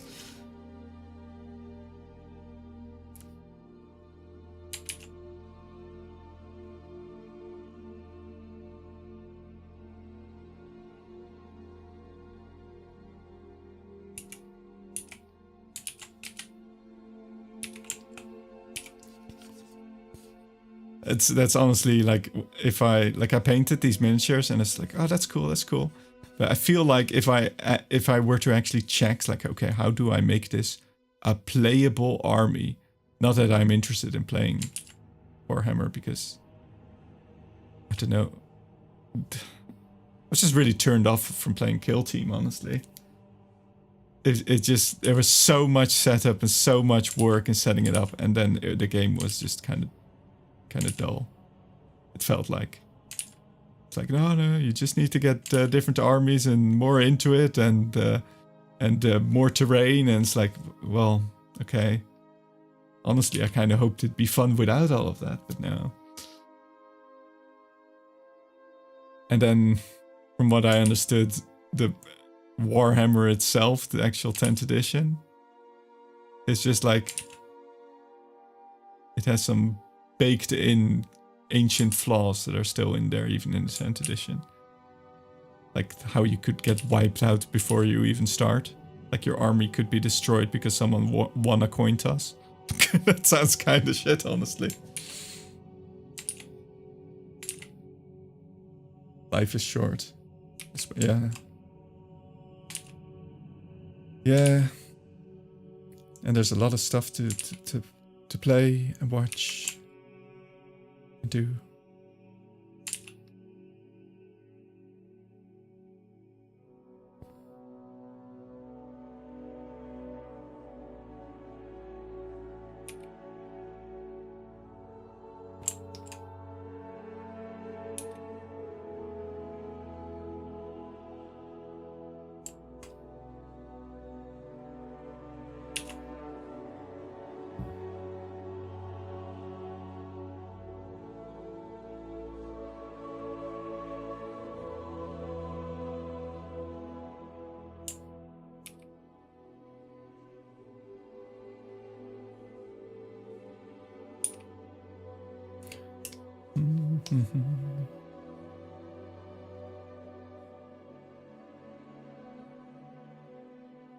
What kind of color owl to put in this?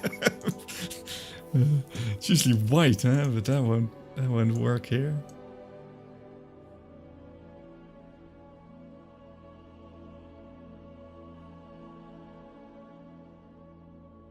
What would pop? Something blue?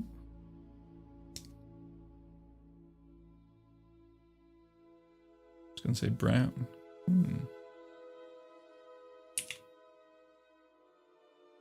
I'm erasing it.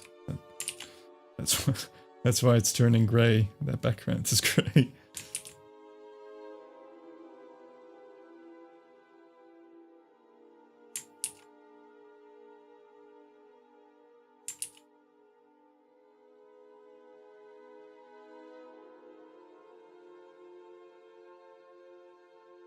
It'd be like an apron as well. Well, it's a very small apron, but he's slung over his shoulder.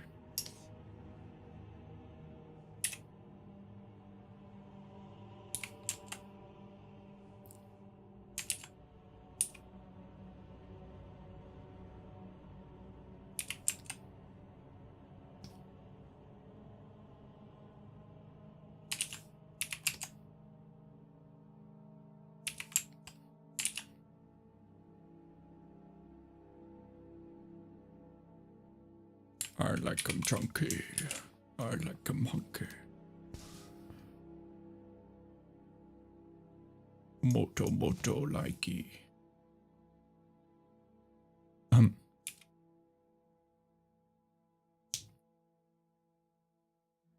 Pretty funny to see Stardew Valley in your brother's list of games alongside all these survival and dark games. Wait, he has survival games?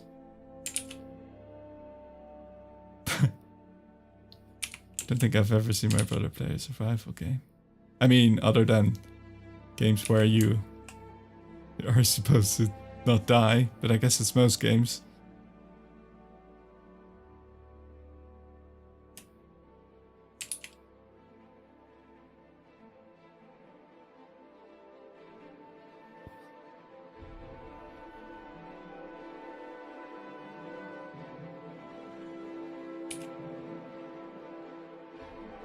Silent Hill. Damn. I guess that came out recently, right? And Subnautica. Ooh. I haven't played that one, but I hear it's good. I've been told to play it as well.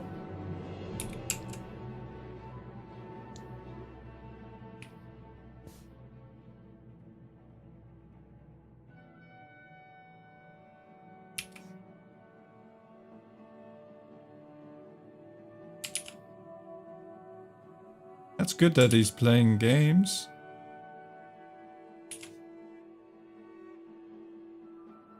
He was so busy before. Don't think he got time to play a lot of games. I made him play Subnautica. I never finished it because I got stuck, but it's very good. Have you played Outer Wilds yet? You gotta play Outer Wilds.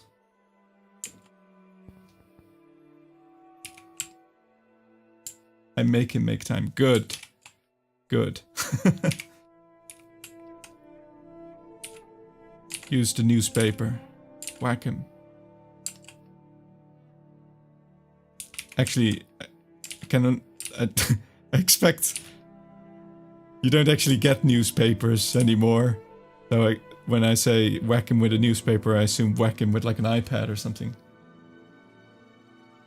You're right, I still need to do that. Exactly! That game is awesome. I love that game. It's fantastic. Like, find out nothing about it and go play it. It's fantastic. I think you could probably like kind of like play it together as well. It's a lot of figuring stuff out. Working with your desktop tower. Boom. Yeah, I don't think my desktop tower would survive that. And all my stuff is currently like slowly breaking down. Only one of my speakers works. On the left side speaker works. Now my AirPods broke down as well. I feel like I should probably not whack people with my computer. They'll probably strand me quite far from. I don't know what I'd do without a computer. I'd die. I'd like have to read in books and stuff and fix my life and everything. Actually, it might be a good idea. You guys know what to ask for Christmas. I don't. Like, what thing that is broken would I ask for? The speakers? AirPods? A newspaper to whack people with? Computer? I can't ask for... like, I'd need an upgraded computer. I mean, I can't downgrade either. I mean, this computer is already... When did I get... I think I got this in 2019, this computer. Which is like prehistoric times, I suppose, nowadays.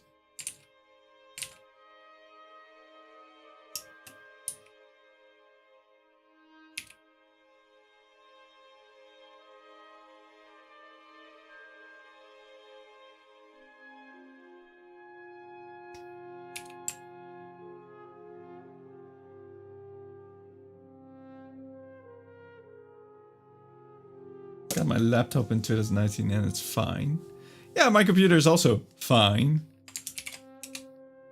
But, I mean, a couple more years and it won't be fine. After your brother sacrificed a 4 terabyte HD for me. Damn. Yeah, lore here made me, well, I still haven't played it. It made me download Star Citizen, which is a joke, but you know. And that takes up like 120 gigs for a 1 week demo. Oh, there's ads. It's a fun game.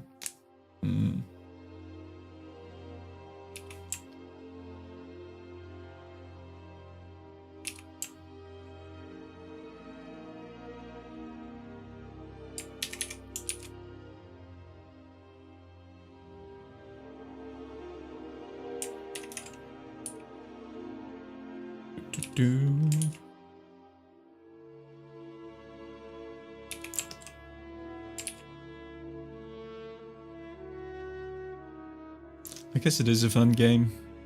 Or well, it could be. Could be a fun game. Sometimes maybe it even is a fun game. But I hate it on principle.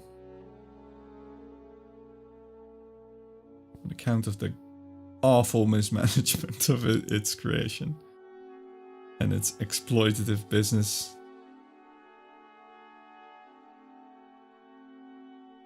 And its cult.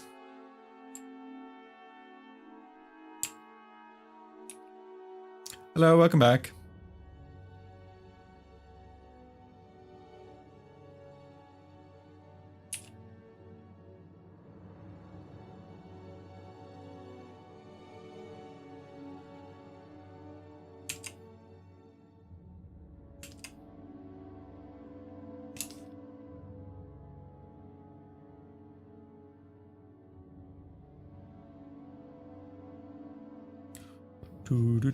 Do. Hunky chunky man, hunky chunky man. Does he do hunky things? I am a hunky man. Do.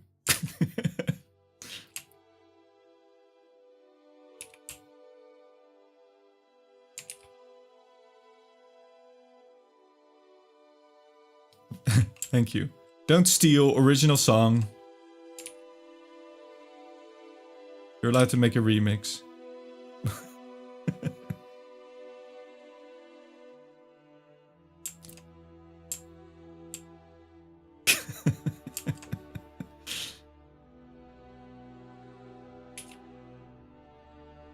Kinda wish I could sing.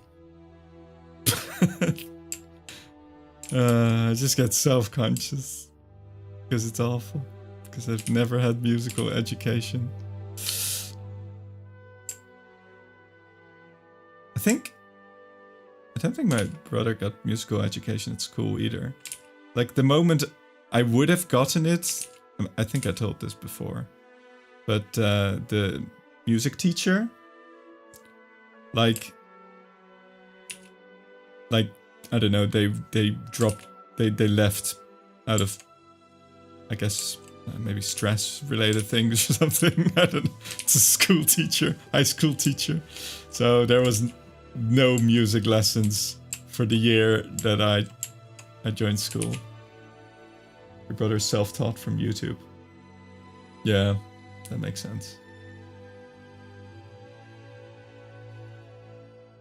And just speak like I did in my song. That's true. There's this kind of melancholic Dutch guitar player, folk singer that I like because I saw an animation music video in an animation festival of one of his songs. And I was like, oh, this is pretty cool. And he just basically talks as well in the songs. Also, hey Kimki, everyone can sing, just some sound a little different than others. Yeah, some sound bad. Some sound good. Yeah. But no, sorry, I shouldn't dismantle your positive message. You're right, everyone can sing. Also, Okimi, hi, hot indeed. It is Mr. Chunky Hunky.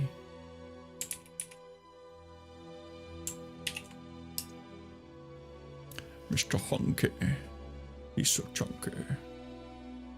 Let me find the artist I was talking about. Mark Lotterman. He's very Dutch.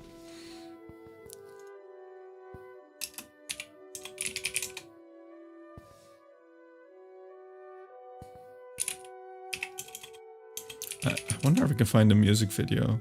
Yeah, Happy. This is the one if you've got 6 minutes to listen to some psychedelic Dutch duck related videos. That sounds so weird. Don't know if I can link this, but here you go. This is the one I saw, and I guess he just talks as well.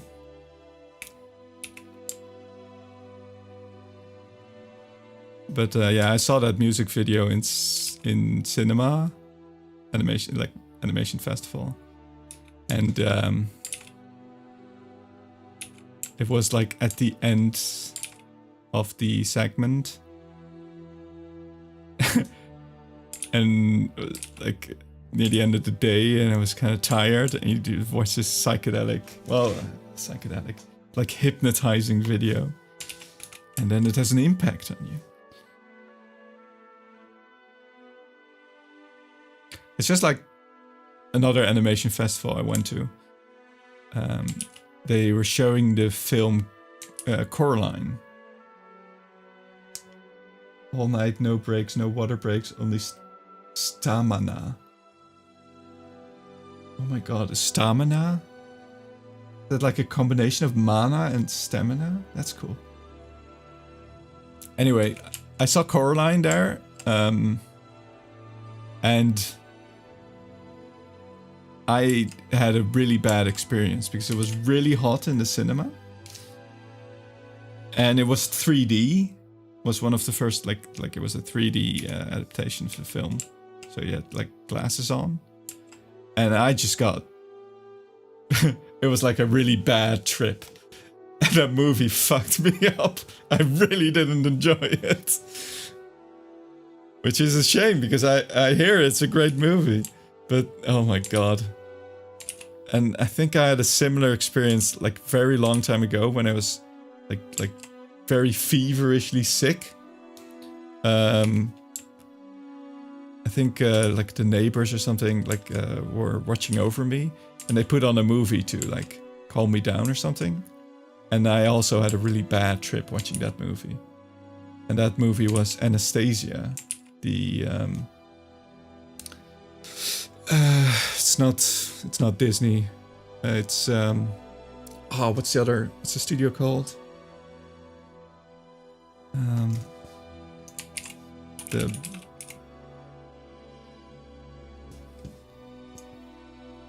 What was that by? Don Bluth, yeah. And it was also, there's just some bits in that movie that trip you out. And I saw it again later, and then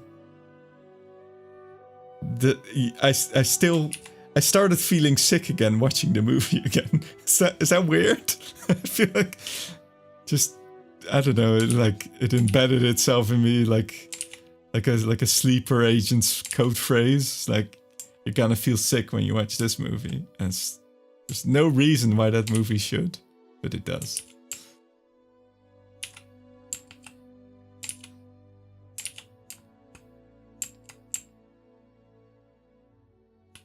Maybe I can watch it now.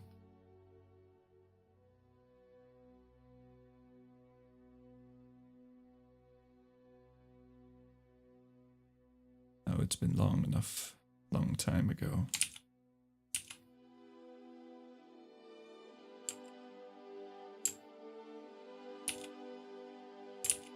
Jack Coraline, I mean, I've seen it. It is freaky as hell. So all the doll, the eyes, and the creepy. I can't quite remember what everything did, but there was some creepy imagery. Really well done though.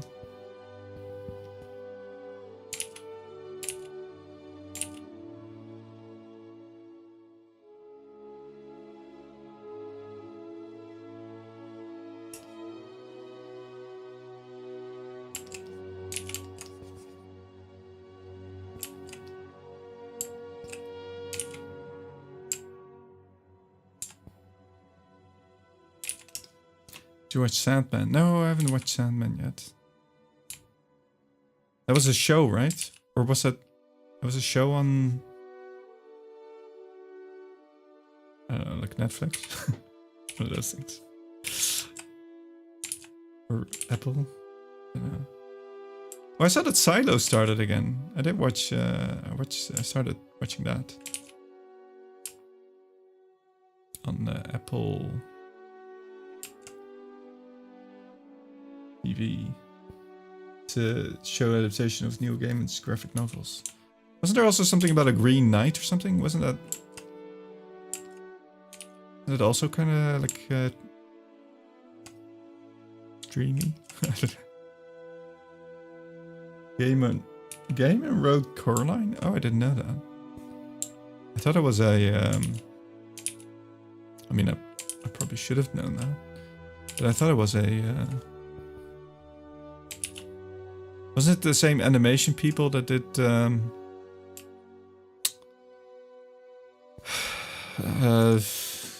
not Nightmare Before Christmas?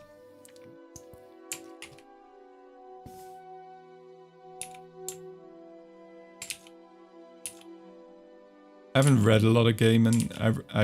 I listened to American Gods, and my favorite book, Good Omens, which he co-wrote with Terry Pratchett. But I was more because I was more of a fan of Terry Pratchett than Gaiman. So I haven't read all the Pratchett books.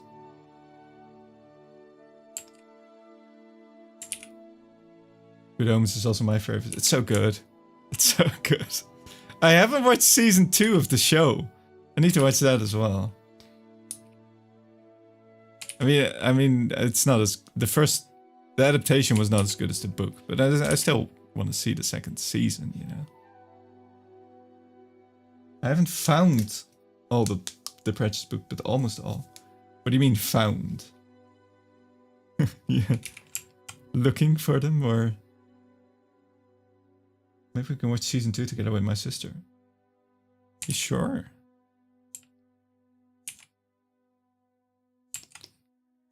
I wonder what...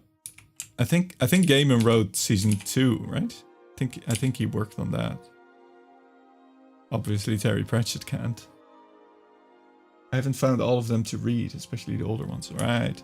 Well, to be fair, I've read very few of them. I listened to a lot of them because a friend of mine gave me, back in the day, like a collection of all the audiobooks that were out at the time, and I just went through them.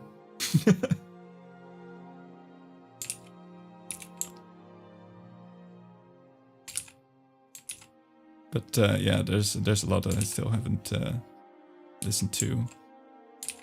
But I mean, my favorite is of course The Watch, Sam Vimes, those stories. I love those. I haven't watched that show they made of that either, because I think it was disowned by the Pratchett estate, because they kind of did their own thing with it, which is just like, that's alright, but it was very different from what is described in the books. They made like a kind of like a neo-punk, neo-steampunk kind of Ankh-Morpork, and they did some funky stuff with the characters. I mean, like, to be honest, like, I like inclusion and everything, but we didn't get a real adaptation of the material, which is a shame. Adaptation. Like, they made the patrician. They turned her into, or they turned him into a woman in that adaptation, which is fine, but it's just not what you expect. And then I think there were some other things as well. The dwarf Cheery, I think they made her non-binary, which is like in terms of inclusion, that's nice and all, but her whole thing is that she's a lady dwarf, and that's a whole thing in the story. And then they made her non-binary, which is like specifically that's like the angle they're going for, but that's the whole point of the character Cheery, is that she's trying to be a lady dwarf, and that's something the dwarves are not cool about. Like what? Oh, the lady dwarves are supposed to also have beards and everything. It's like, yeah, but my beard is perfumed and everything. And then she doesn't have a beard at all in the show. It's like,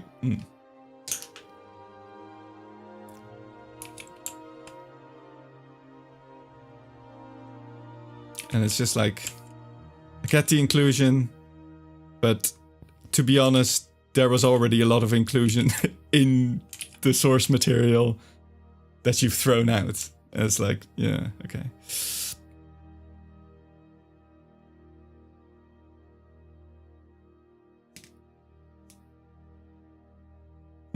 Yeah, exactly. But to be honest, this is all stuff I've read about it, like, as it was coming out, and people reacting to it, but I haven't seen it myself, so I don't know how it is. And seeing, like, images of it.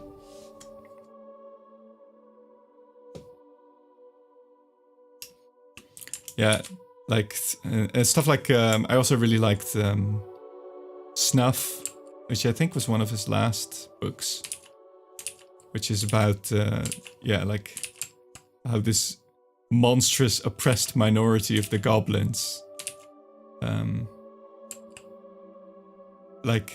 they're weird little weirdos that store their piss in jars and everything, and they're icky. But then, you know, he humanizes them, because they're just creatures, they're just people too. Oh, Monstrous Regiment. Yeah, that one was great as well. Where it turns out that the entire regiment is just women in disguise. Every one of them, basically. It's great. That's spoiler. Yeah, I love Monsters Regiment.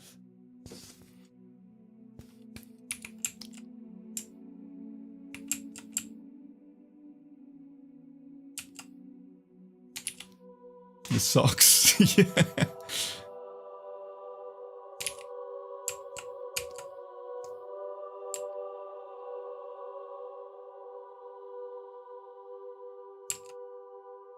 And what was that? Yeah, the sergeant, the really manly drill sergeant. I've got a name. Yeah.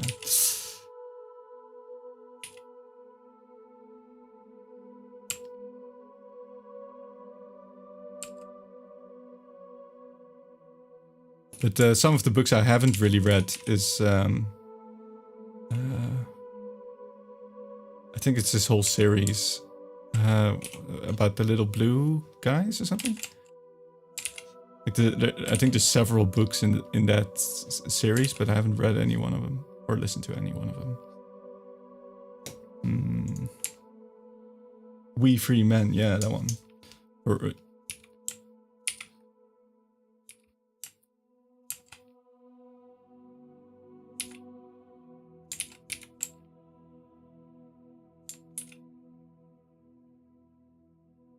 They're pretty fun, but not as good as Discworld. Wait, it's not Discworld? I thought it was Discworld. That was just like, I don't know, like some other region of Discworld.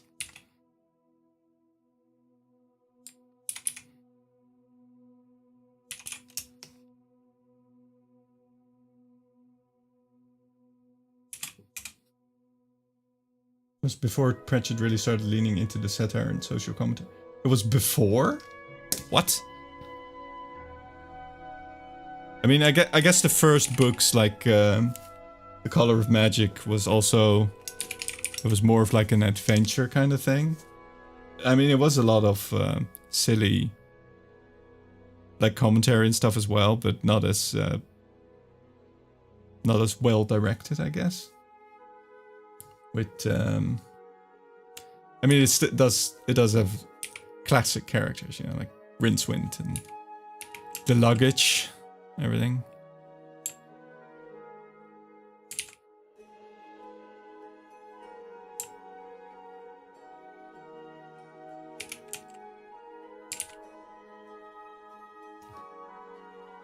But there were a couple of good adaptations, at least, like I think the two direct-to-TV movies of what's the one with the post office? Going Postal. That was pretty funny. And Hogfather, I think, has one.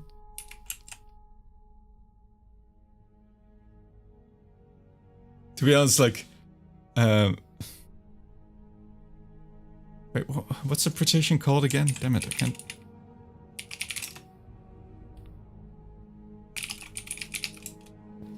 What's it? Lord Vetinari. I mean, the way he's depicted in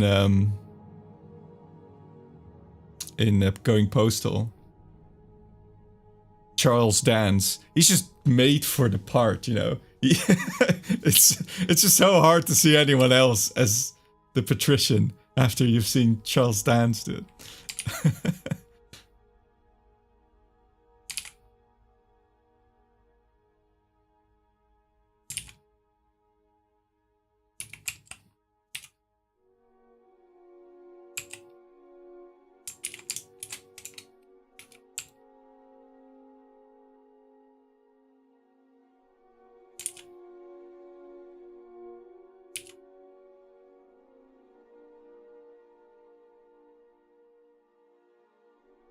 I saw, I think I heard the story before, but I saw a video a while ago of, about, how involved Terry Pratchett was in playing video games. I mean, like he also worked on like Discworld video games and stuff, but how deeply he got into Oblivion he got so deeply into Oblivion that and he got into like modding it and stuff as well. And he wrote to the creator of a certain mod that made a companion character. And Pratchett had added that companion character and really liked it. But he had some notes. So he wrote to the creator of the mod. It's like, it would be cool if the character could do this and she could do this and blah blah blah. And I feel like this part was kind of like out of character. And so this mod creator gets this email from Terry Pratchett, and they're like, yeah, there's no way that's actually Terry Pratchett, right? But no, it was. And basically, Terry Pratchett became a co-creator, co-writer for this mod. And it got really in-depth. And there was like lots of correspondence back and forth as they kept building on this character. And this was in the time that Pratchett was already like getting into the later stages of his Alzheimer's. So one of the features that was added to this mod was that you could turn to the character, this companion character, and ask them to like, could you lead me outside of the dungeon? Because dungeons were quite kind of confusing, and Pratchett would get lost. And then he could turn to his companion, his NPC companion, and say, could you bring me outside? And she would pathfind her way out of the dungeon. So in a way, this character became like a necessary and very like it was like this companion was really built up. And also in Oblivion, there's like, yeah, it's really cool. It's a really touching story as well, considering like why he wanted that kind of thing. The fact that he just got lost and couldn't remember where he was. But also speaking of like Snuff, where it's about the goblins being these weird little guys, you know, but they're actually just people. That was kind of like a thing that developed in Oblivion as well. Because there's the goblin tribes fighting in Oblivion. And Terry Pratchett found it kind of sad that these were just like monsters, and there's like this, like what's going on with them? What's their deal?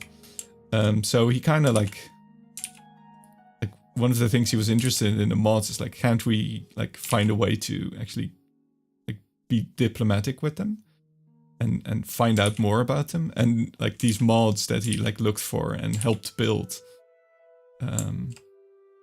like really explored that aspect, allowing you to actually befriend the goblins, kind of. Even though they were like monstrous little critters, they were just creatures, which is really cool. Well, it's why like you can't help but wonder like if he were around still, like how deep would he get into games, like, you know. I need to find those mods. Yeah, I can't remember exactly the name of the... I'm sure you can find it if you Google, like, Terry Pratchett character Oblivion. It was like a lady... I think the makers of the mod also added it to Skyrim, like to keep it alive kind of thing. I'm not sure.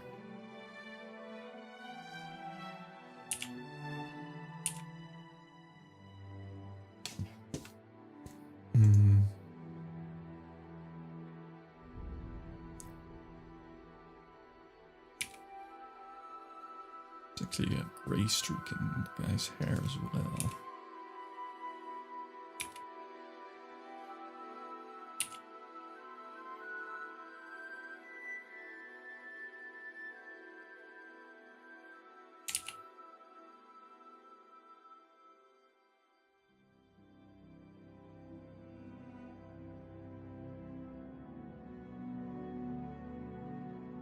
But yeah, I'd heard the story before, but I saw like a particular, like seeing a video about the story again on YouTube. I was like, Damn. It's pretty... It's kind of touching. You know?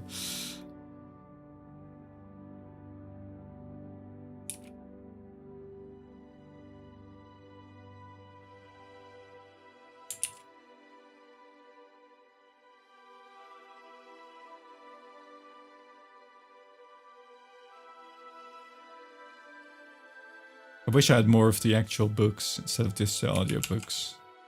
I'd love to just actually read. Actually read some of the Terry Pratchett books. But there's so many! Basically gave all of mine away. What? Why did you do that? Why would you do that? Didn't have space. That's fair. That's understand. I guess that makes sense. Yeah. There's a lot of them. Moving every year. Yeah, that doesn't help.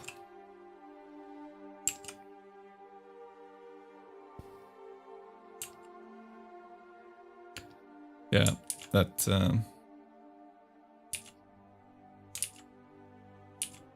I think lore as well had like a lot of... I mean, he still has a lot of Warhammer armies. But he kept moving as well, and he put them in a container somewhere, and he just never sees them again. Which,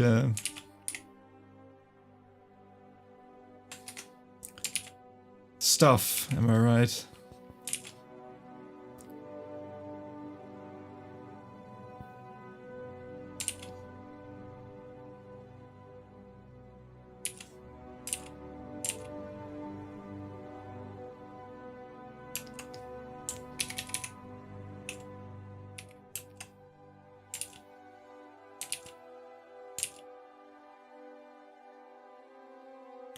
Amazon rainforest demands more ads. Oh no. Damn you, Amazon rainforest.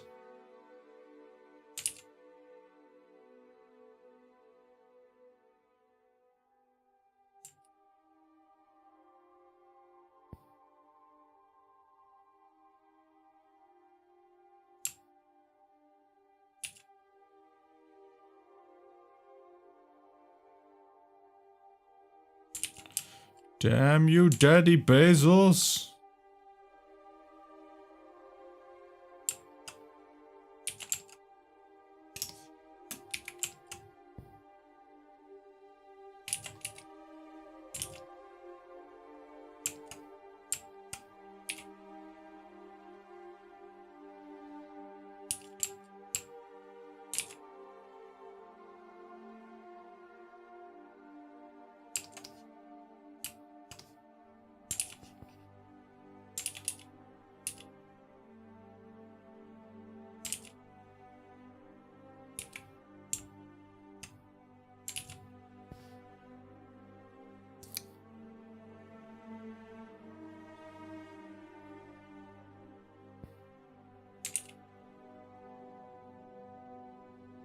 I haven't actually started yet. Oh, what? Here, I was waiting for you to return.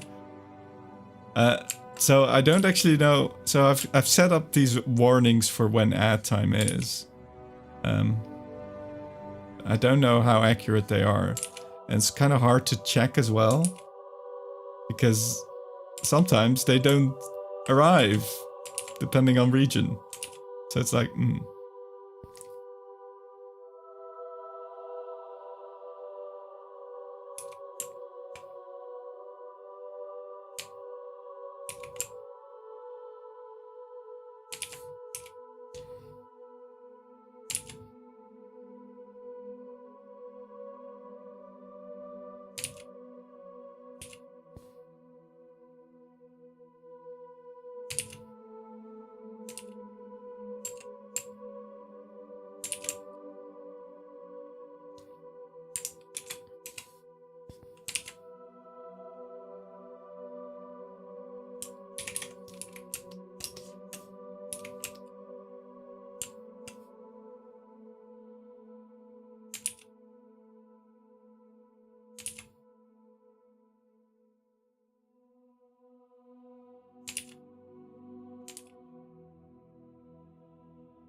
Guess they're not happening. Nice.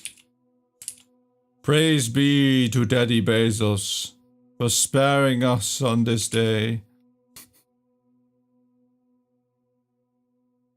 Praise the bald Messiah.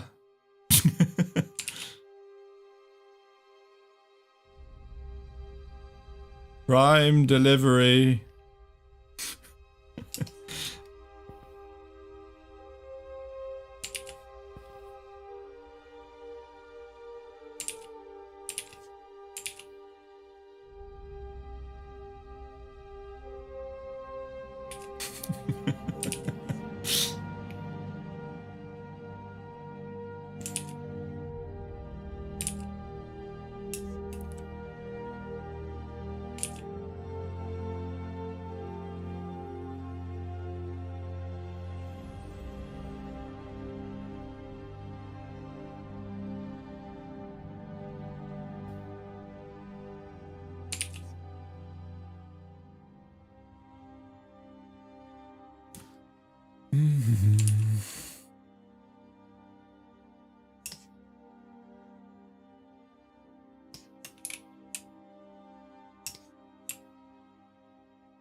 Tush! Wha!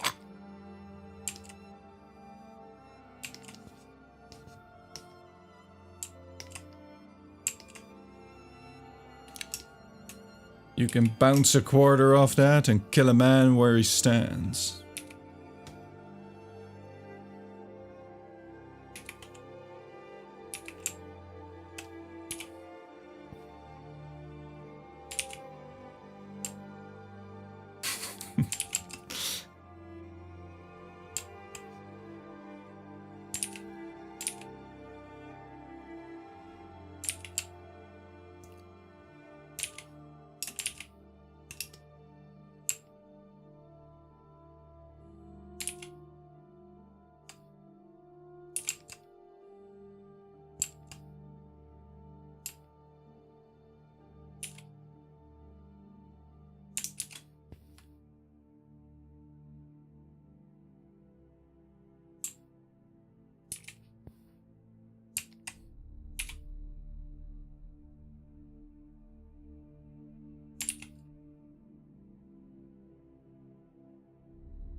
Well, what was she called?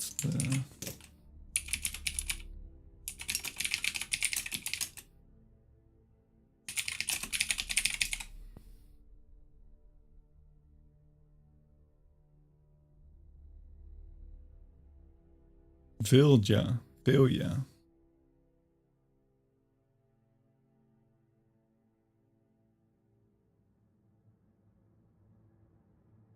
But yeah, I think some of the dialogue of the character in the mod is actually written by Pratchett as well. The actual hidden dialogue for the completionist.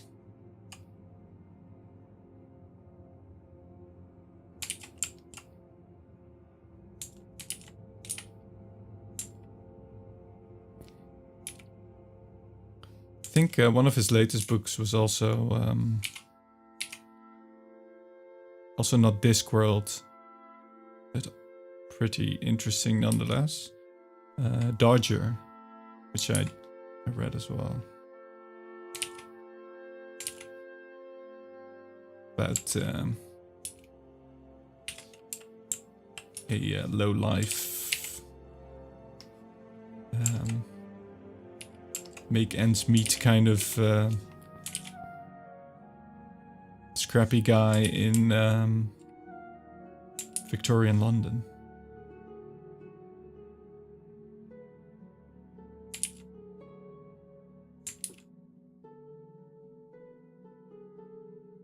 Didn't hear of that one, but I read Nation, and that was very cool. Oh, I haven't heard of Nation.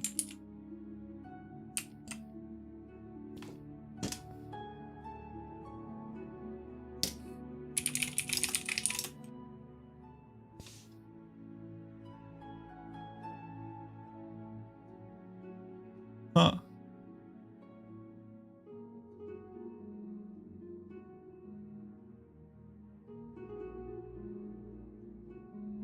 Also alternate history in 1860s. That's kind of similar.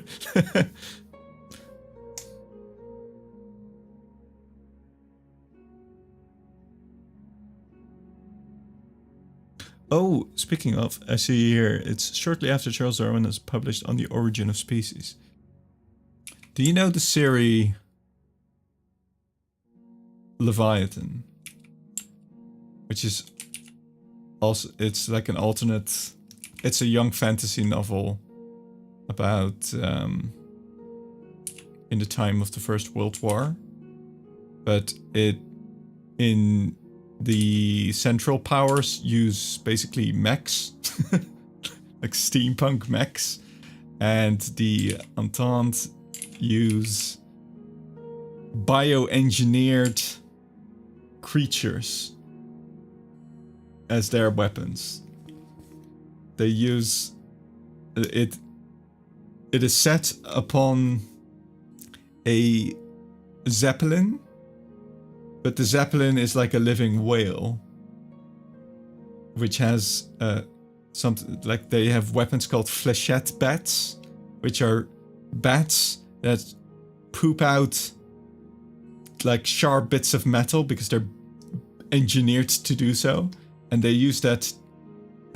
They use that to bombard targets. You got me at flying whale. It's pretty wild. So it's about the main characters is it is basically the grandchild of the Emperor Franz, the Emperor of Austria, the child of Archduke Franz Ferdinand, who I think in real life didn't have children. But basically he's the crown prince, and he has to flee because his dad gets assassinated. And on the other side, you have a midshipman aboard the flying whale, who's actually a girl pretending to be a boy. Tale as old as time. And things ensue, like the First World War. Anyway, I think they're making a anime of that, or a show. There's an adaptation in the works from Scott Westerfeld, I think is the writer. Also, hello Gary, dog. Well said.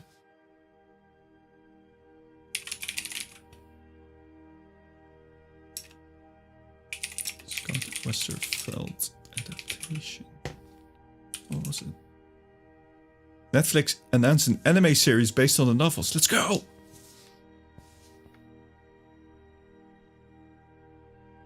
I hope it's good. I read these books. I thought they were pretty cool. Alternate history, Napoleonic War with dragons. Ooh. Temeraire.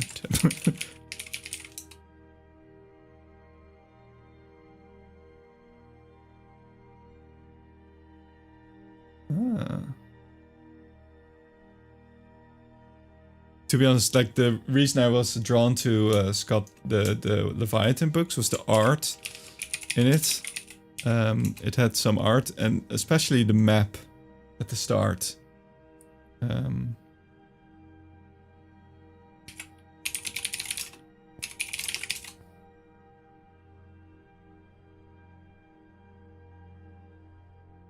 But Keith Thompson art. He has all these diagrams of like these bioengineered weapons and stuff. Flying whales, ships. me see if I can find it.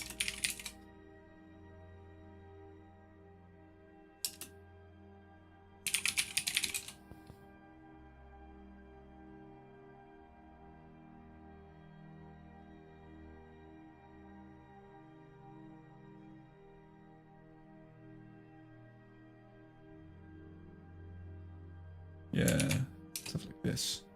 I think it's based on like a real map that was drawn in the time of like these factions at war, but here they are depicted as the kind of weapons they use. So the Entente, you see like Russia and Great Britain and France. Italy, they have all like snake. They've got these creatures because they use the Darwinist weaponry, and the Central Powers have all these mecha robots, machine things. I thought it was a really evocative map, and I was like, ooh, I like maps. I'll read this book. I'm simple. I see map, I read book.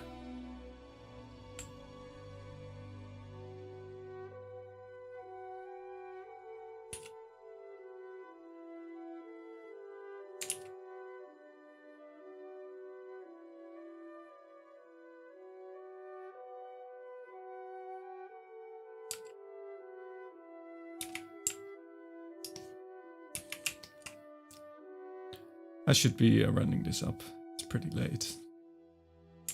I got some progress on this picture at least. Kind of slowed down near the end there, but it's okay.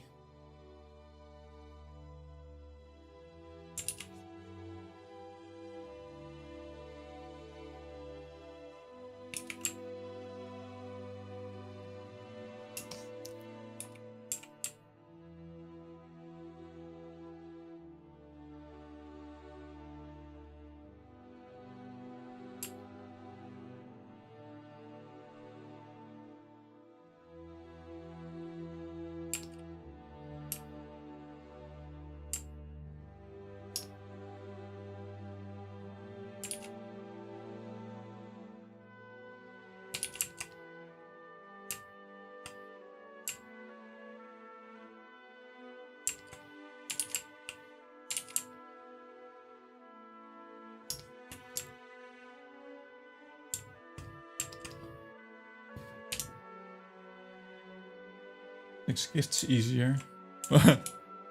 Maps or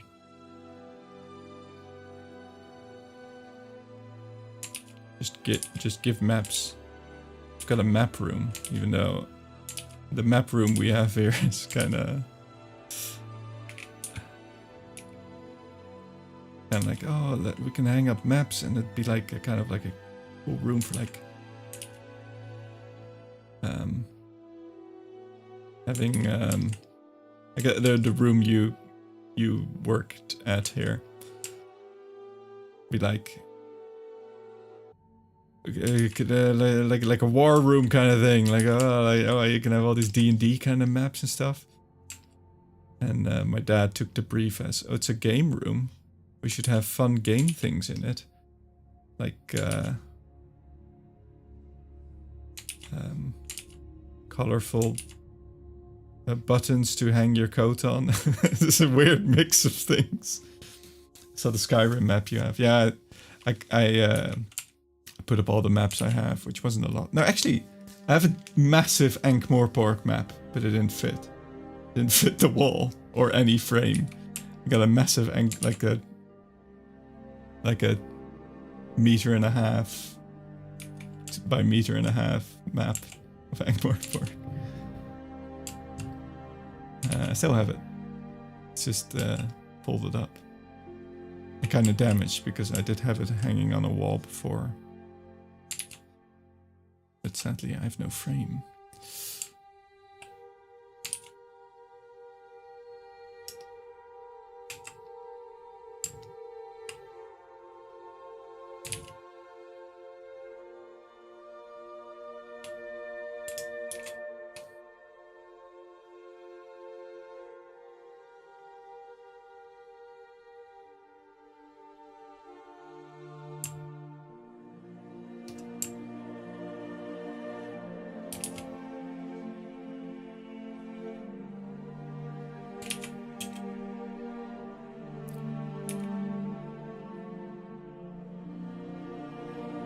There's also this board game that I played once, which, I mean, it wasn't a super great board game, but it was Ankh-Morpork themed. It was pretty fun. I think it's actually called Ankh-Morpork. It's like, yeah, like you're trying to build and develop the city, and each of like you're a secret role, a secret character, and they all have a different way of winning. Like Lord Vetinari or Sam Vimes.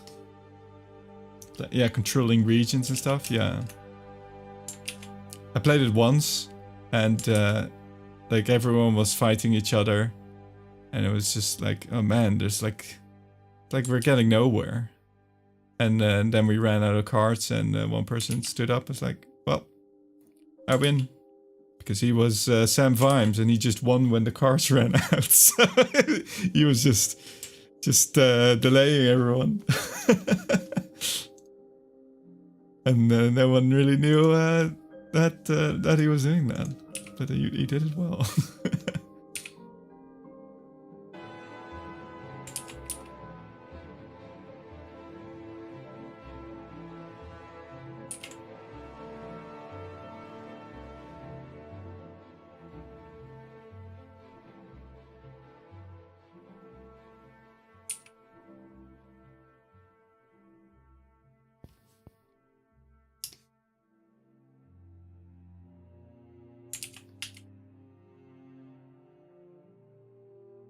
I think there's another one as well, another like Terry Pratchett board game. I think there's several. I haven't played any others.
Yeah. Anyway, I think I'll call it. I'll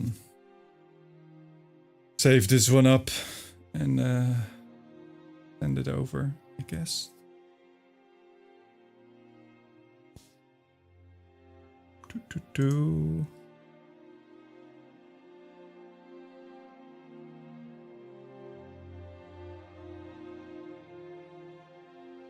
If there's anyone streaming.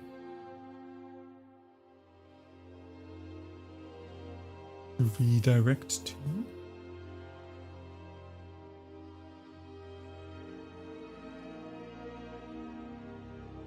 I'll tell you what.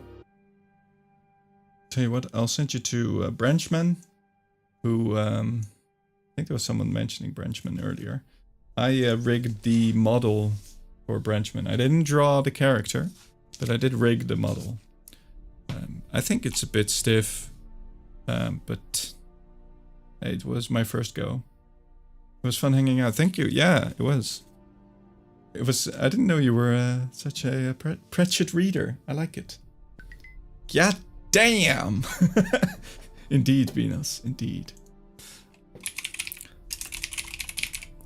So check out Branchman. Check out his model, which I made. He's playing WoW, which I think he's playing hardcore WoW. He does that a lot. As in, Iron Man, if he dies, he dies. Looks amazing, dude. Thank you, Beanos. And I'll probably clean it up a bit, but then end stream. Or, well, I'm ending stream now, but I'll clean it up a bit after stream, I mean. Anyway, thank you all for watching. I'll be streaming again tomorrow. And I'll tree you later. Bye-bye.